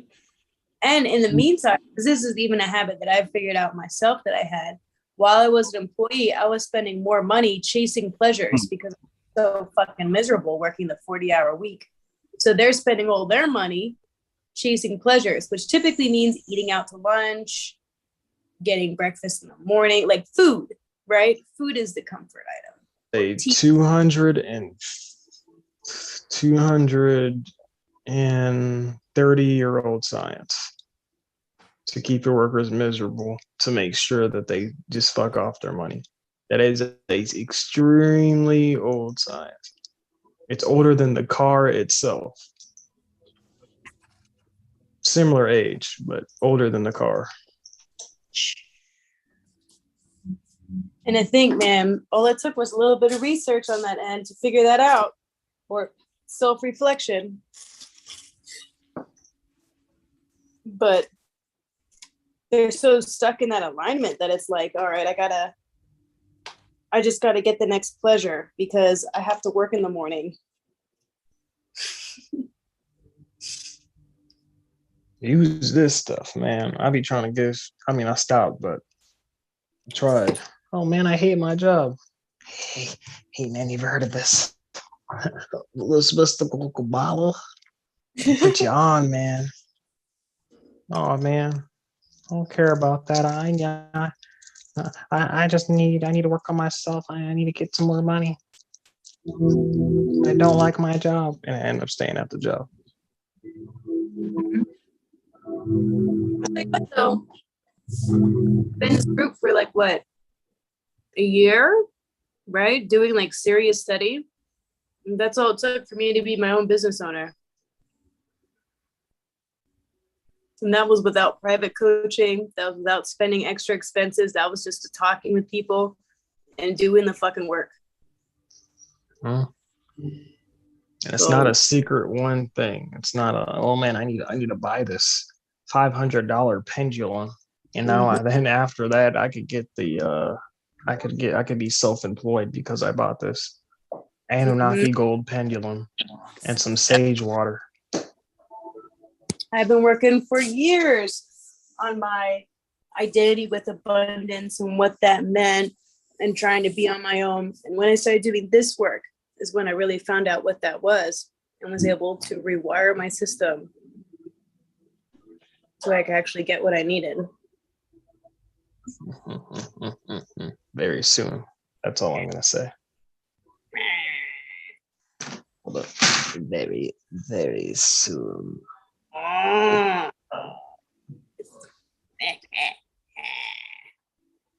The Sith Lords have spoken. Yeah, man. Fucking reflection, bro. I think we need to do that NLP shit. And people need to get on their meditations. Okay. I'm gonna have to get off, but Me nice too. talking to y'all. Nice reading some chuckle-worthy sidebars in the chat. Trav. So, what would that be this week since it's Sundays or Saturday, whatever? What day is it? Oh, it is Sunday. Sunday. So we're definitely we're gonna hit that mystical Kabbalah this week. Yes. Yes. The circle. Back at it again, just like last year in June. Mystical Kabbalah. 2 years ago. It's a go, most def. And I think that's probably my favorite book in the stack. One of my favorite books in the stack. Oh my gosh. I got so many gifts. Look, Shango brought me this.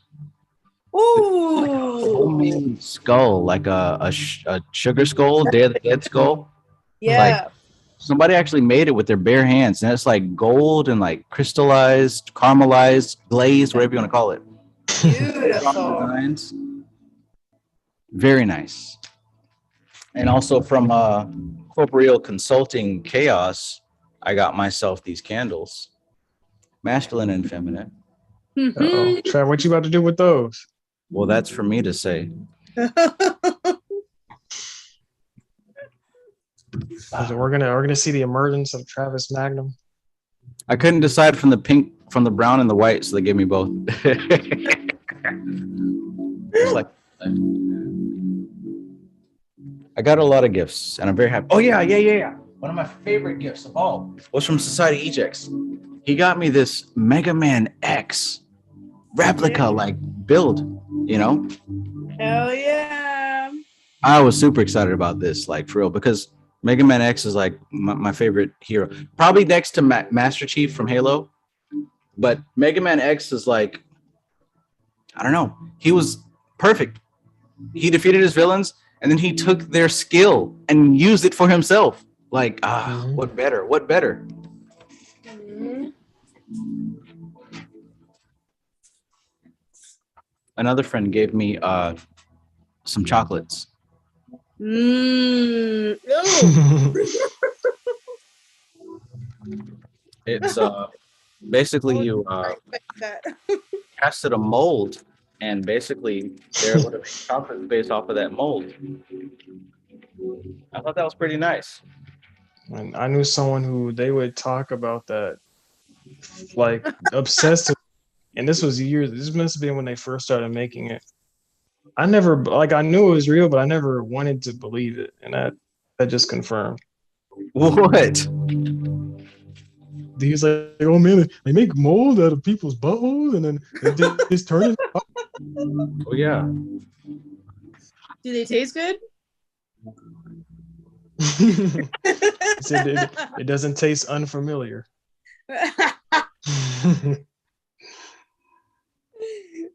Oh my goodness. I'm so grateful for my gift. later. Peace, Maestro. Peace. See ya. Can't wait for the next book, but peace, y'all. Oh my gosh. I'm not gonna say which one of these gifts were my favorite, but oh yeah, also.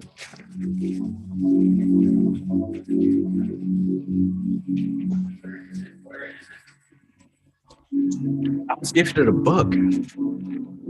Revolutionary Psychology. Have you read it yet?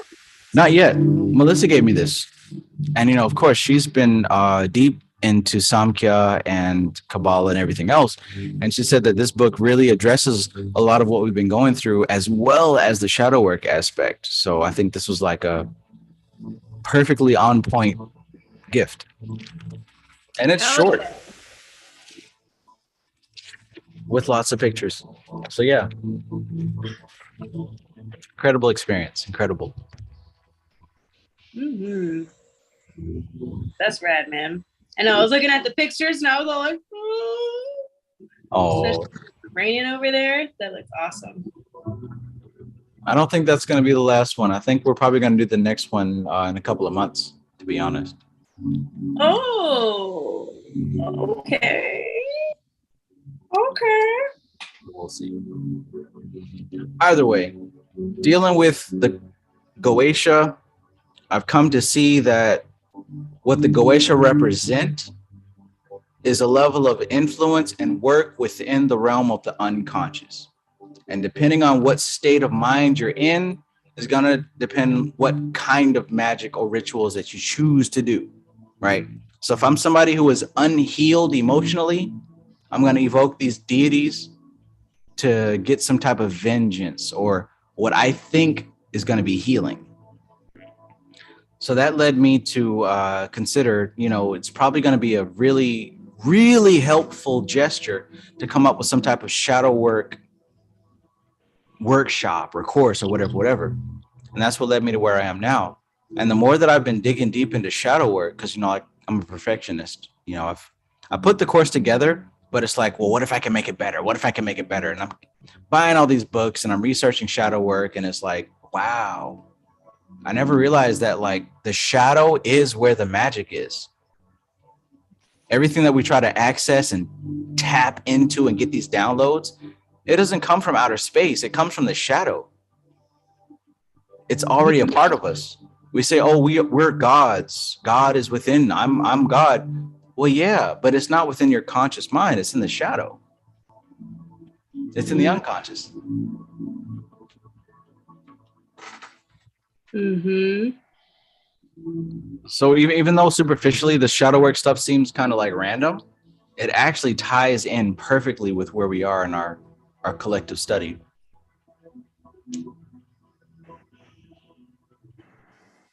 I would agree. Especially because we've gotten to the point now where all of us, I think, are really analyzing, like, why would we do a ritual? What for? What are these things? I don't necessarily want money anymore. Now I just want peace of mind. What does that mean? What is, like we're starting to, I think we're all starting to really take on the role of, okay, how can I feel better? Or how can I make the most of my life? And I understand that is not by attaching to material things. So how can I understand this identity that I've taken on, or this life that I've taken on, that I'm expressing? So I think shadow work just falls right into place with that.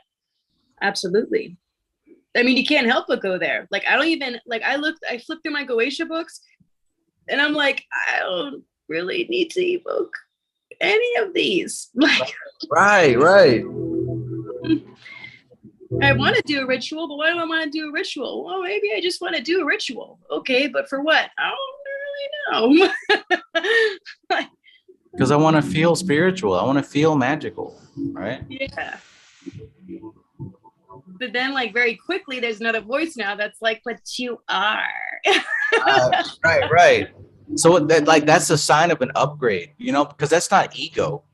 Ego is what's saying, oh, I need to do a ritual to feel spiritual. But it's the soul that says, yo, you are spiritual.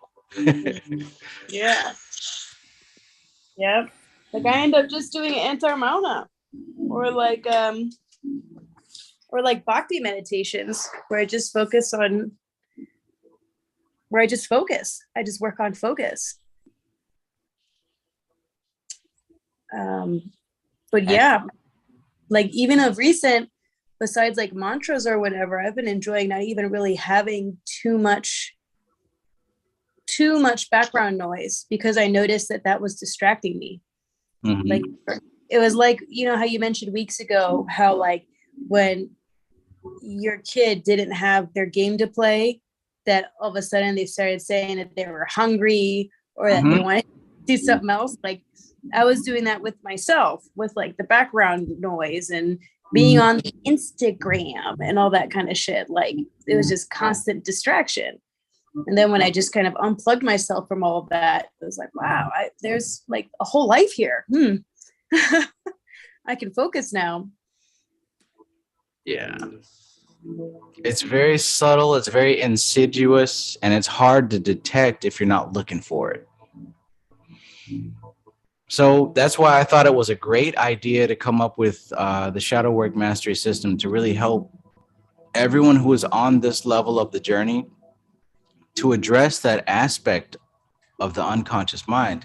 Because look, for where we want to go, this has to be settled. You know what I'm saying? Like everything that we do, think, and say is influenced by our shadow. Mm-hmm. All of learning, all of happiness, sorrow, every emotion, everything comes through the filter of the shadow first. This is way more important than I thought it was before. And if we have no type of control, no type of understanding of this unconscious self, you can throw free will out the window. What is free will? You ain't got no free will if you are not addressing the unconscious aspects of your behavior. Like I've said a million times, like the whole reason why I've got all these books and everything, like it's because a part of my shadow had to prove that I was intelligent. And I didn't realize that until later. So just imagine of all the things that you do and you strive for, how much of it is influenced by something that you're not consciously aware of. Mm-hmm. Pretty much, almost all of it, right? Because our whole journey has been what? To start sitting in the seat of the observer. Mm-hmm. We're just scratching the surface of that. Right. And even a book like this, like, is showing us like there's levels to consciousness within nature. Consciousness itself it's unlimited, it's perfect, but we find ourselves within the structure of nature. So since we're here, we have a degree of consciousness, not the totality. We have a degree. And what's that degree dependent on? It's dependent on how deeply attached we are to matter. If all we can think about is the car, the house, how much money, who I'm gonna smash tonight, like all these like petty physical things, that's not soul. Animals think of that stuff. Mm-hmm. But the more that we are able to zoom out and think about the causes behind our thoughts, why do I want to smash every girl? Why do I want this car? Why do I want to dress with this name brand of clothing? Why do I want this kind of house? Why do I want this kind of career? Why do I want anything that I want? It isn't until we address those things that we start to understand, whoa, there's more to it than I thought. What did they say in Samkhya? It's like waking up from a dream. When you realize that it's a dream, you wake up from it, and like it ceases to be the same, right? That's how they describe this reality. Like Purusha recognizes Prakriti as if it's waking from a dream. Like, oh shit, I've been doing all of this because of what? Because it's been distracting me. I've been identifying with these expressions, but it's not really what's going on. Mm-hmm. And so we get to this deeper level of, why was I identifying with this? What was the purpose? And most of the time it was trying to find consistency in something that is inconsistent.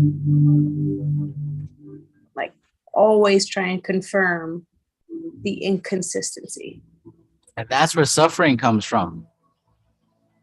We just try and hope and strive for consistency, not realizing that this is not the world of consistency. This is the world of change. Mm-hmm. Or they say nothing is constant but change, yet we're looking for consistency. Mm-hmm. The consistency that we're looking for doesn't exist externally. It exists within.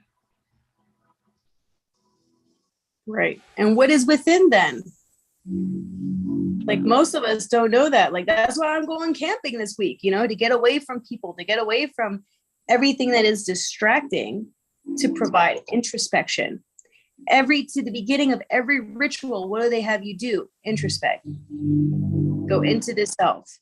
Go into the self. The ritual is supposed to bring you into the self so you can connect to the gods or any type of deity, right? But what do you have to do first? Enter in with a clear mind.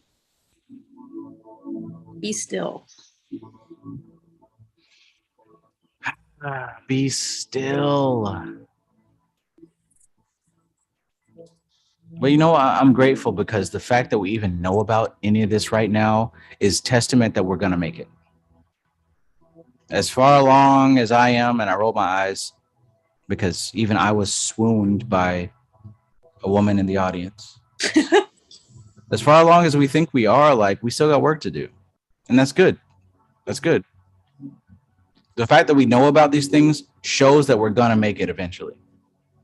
Everyone here on this channel who understands what a Samkhya is, what a Antakarana is, what a Buddhi, Ahamkara, Chitta, any of us that understands what any of these words mean, you're going to make it. You're going to make it. You've got to take, that's your ticket. So just be patient with yourself.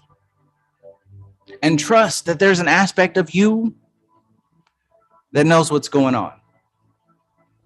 It may not be conscious yet, but every single word that you read on these pages is being stored and cataloged. As a matter of fact, I've shifted my whole reality. I don't read books to learn anymore. I read books to remind myself now. All these books that I have laid out across my floor, my table, my desk, these are simply like files on my desktop that I can click on and open up a whole world of information. So like when I buy a book, it's not like I'm going to learn something. It's like, no, I'm going to remember something that I already knew. Whole different mind shift. Please believe that that applies to all of you. This information is yours. You just need to be reminded because we've done this already. What did he say in chapter 10? It's the subtle body that carries the information. Well, the physical body will die, but it's the subtle body that carries the information to the next life.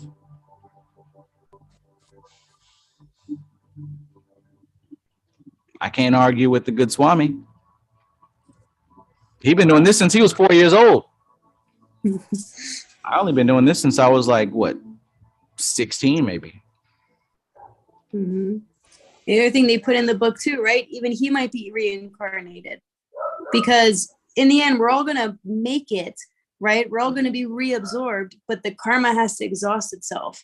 So the best we can do is to be master observers of it, connect the most to what is real, which is what is actually constant, what is actually permanent.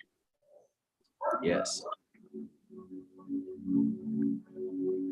And when you do that, that's when you can have fun with shit. That's when you're not held down by suffering the same way.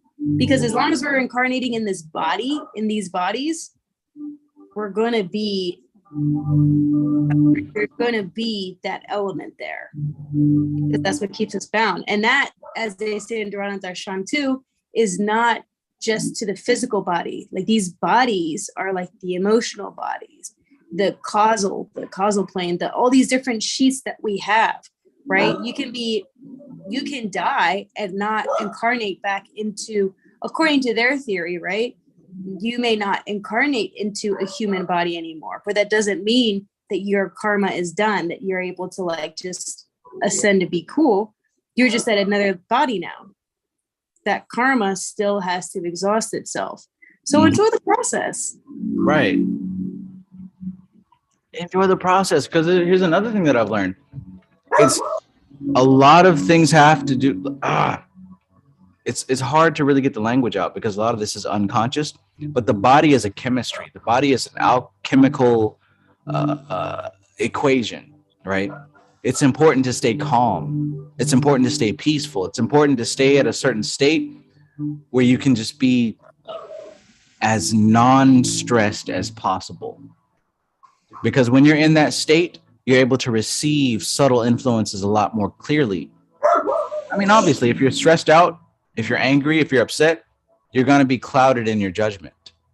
But if you're able to keep yourself as serene as possible, that's the best standpoint you can get. So even if even if I don't know what's going to happen next or I don't have an answer, I know that as long as I stay calm and peaceful, it'll present itself.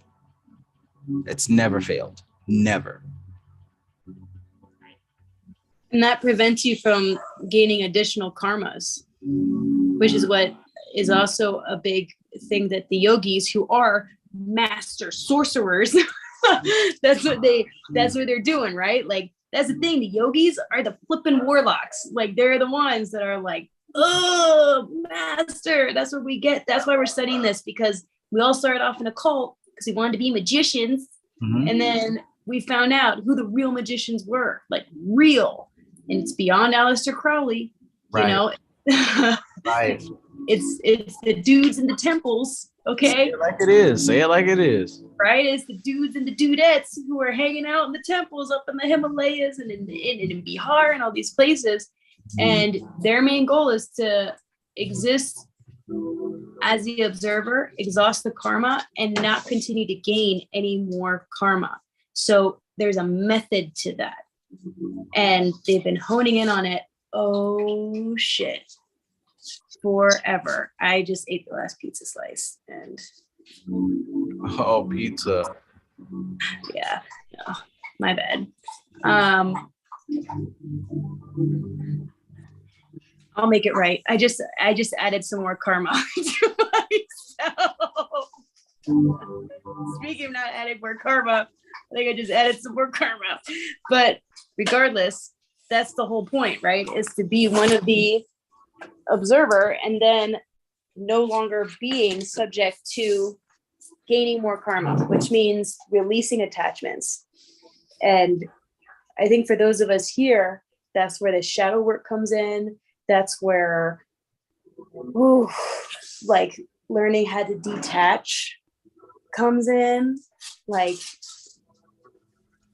yeah, we're setting it up for success, but we're also just in the next phase of our journey. Right.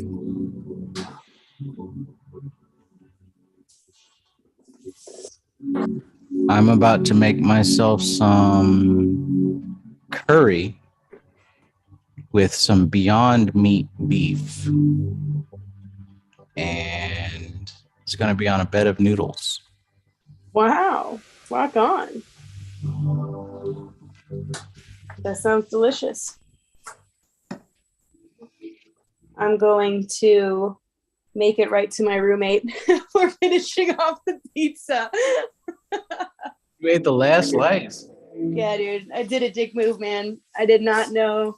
I did a dick move. I did a dick move, man. I ate the last slice. It's okay, I'm not attached. He's non-attached. He's practicing non-attachment, but I'm attached to the fact that he has to now practice the non-attachment. Okay, well, I gotta make it right. So we're dealing with shadow work on my end. But anyway, dinner sounds great. All right, well, I'm gonna get going. I love you guys very much. Thank you for this.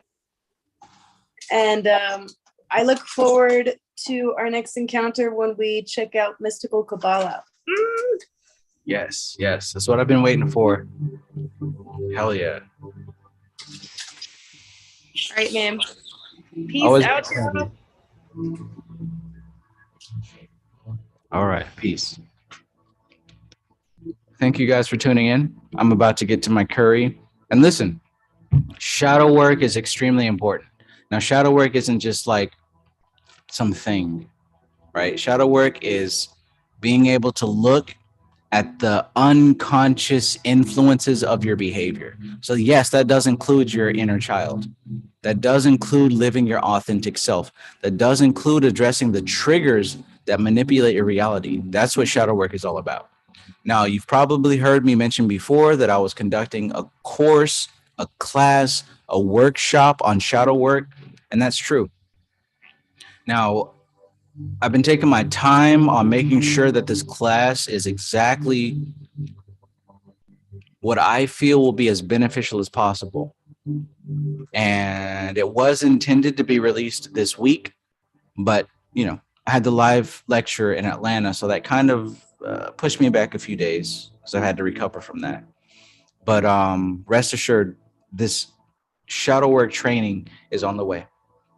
Now, best case scenario, I think this should be released within the next couple of days. And when it is, it's going to be somewhat of an early bird special because I want everybody who is here presently to, because you believe in what I'm doing, you believe in the channel, you support it, you'll get the best price on this. But after the early bird special, then it will go up, of course. And at that point, you'll see that I'll be pushing it on YouTube and Facebook and Instagram.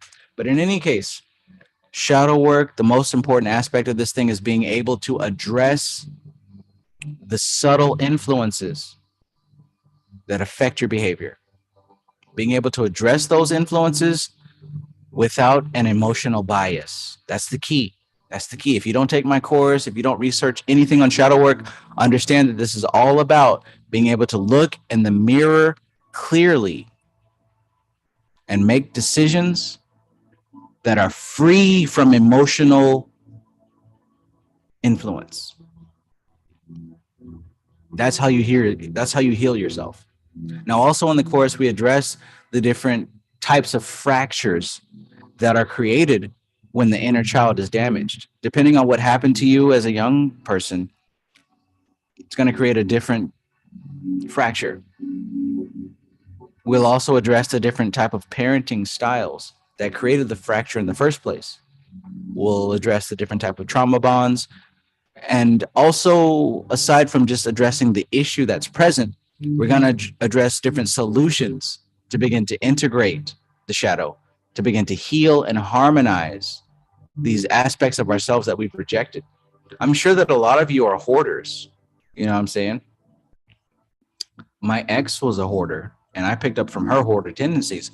But you'll come to realize that even being a hoarder stems from a wounded inner child, because you have the subconscious tendency to just grasp and to hold on to things because you feel like love is scarce. So things that make you feel good, things that have sentimental value, you grab onto them with an iron fist and you collect, and you collect. And this goes for food. This goes for objects, clothes, right? You might have more clothes than you have anything else. Rooms full of clothes. I've seen the worst.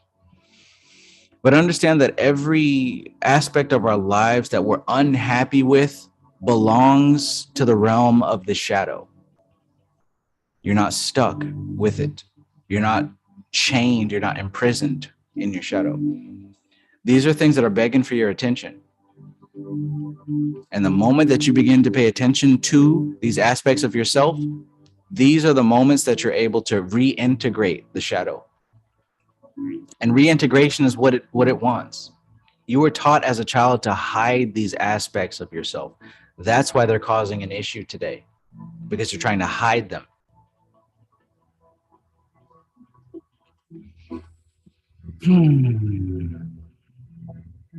So if nothing else, I hope that you at least pay attention to the subtle influences of your behavior.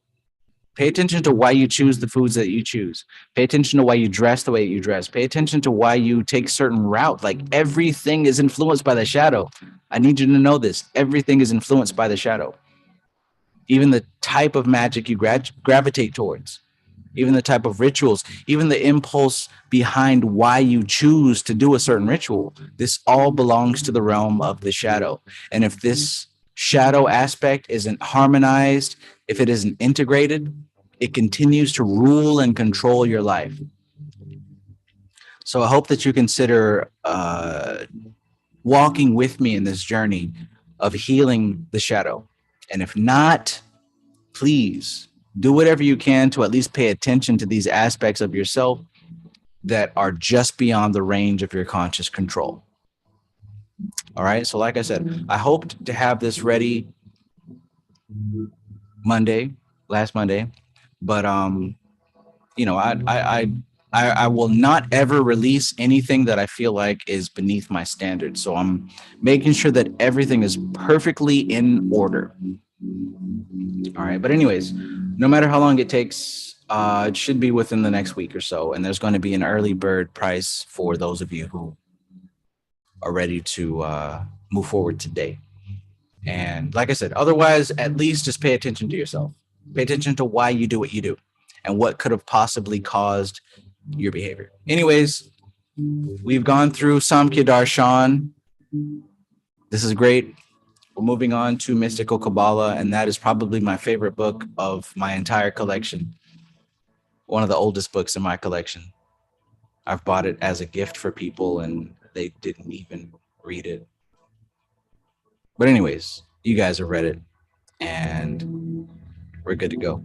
Matthew Watson asks, meeting on Thursday. Yes. I apologize. Last Thursday, man, I was just too exhausted. I couldn't do it.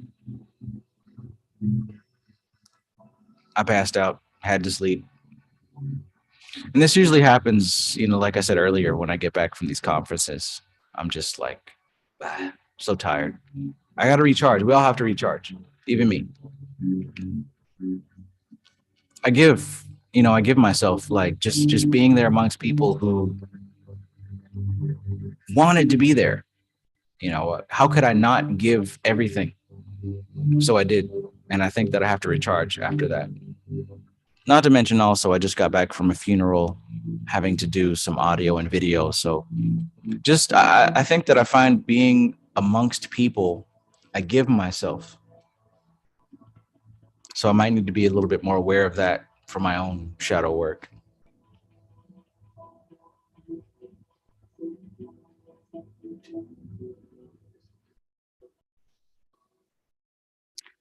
All right.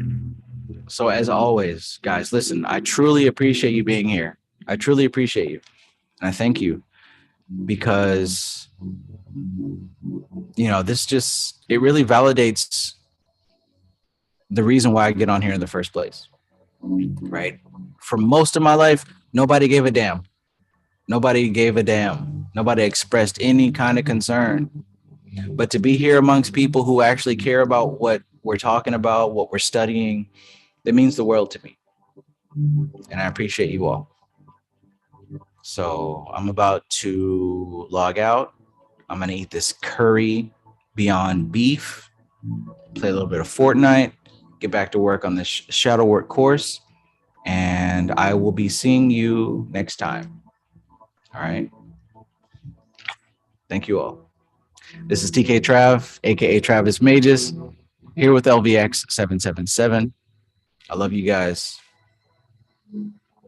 Zaire Anu, Matthew Watson, Anubis, Mo B, who loves orange soda, Yamaika, Lance Benefield, Society Ejects. Thank you guys so much. Truly, truly, truly. From the bottom of my heart. Alligator, right? Jason.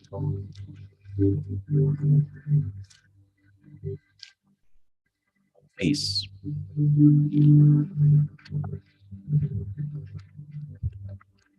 Since we're on the subject of shadow work, this was a really good book, and I am 75% certain that I might do an impromptu book reading on this. It's called Owning Your Own Shadow. It is written by Robert Johnson. Grab this. It's very short. I might do a reading on it. We'll see.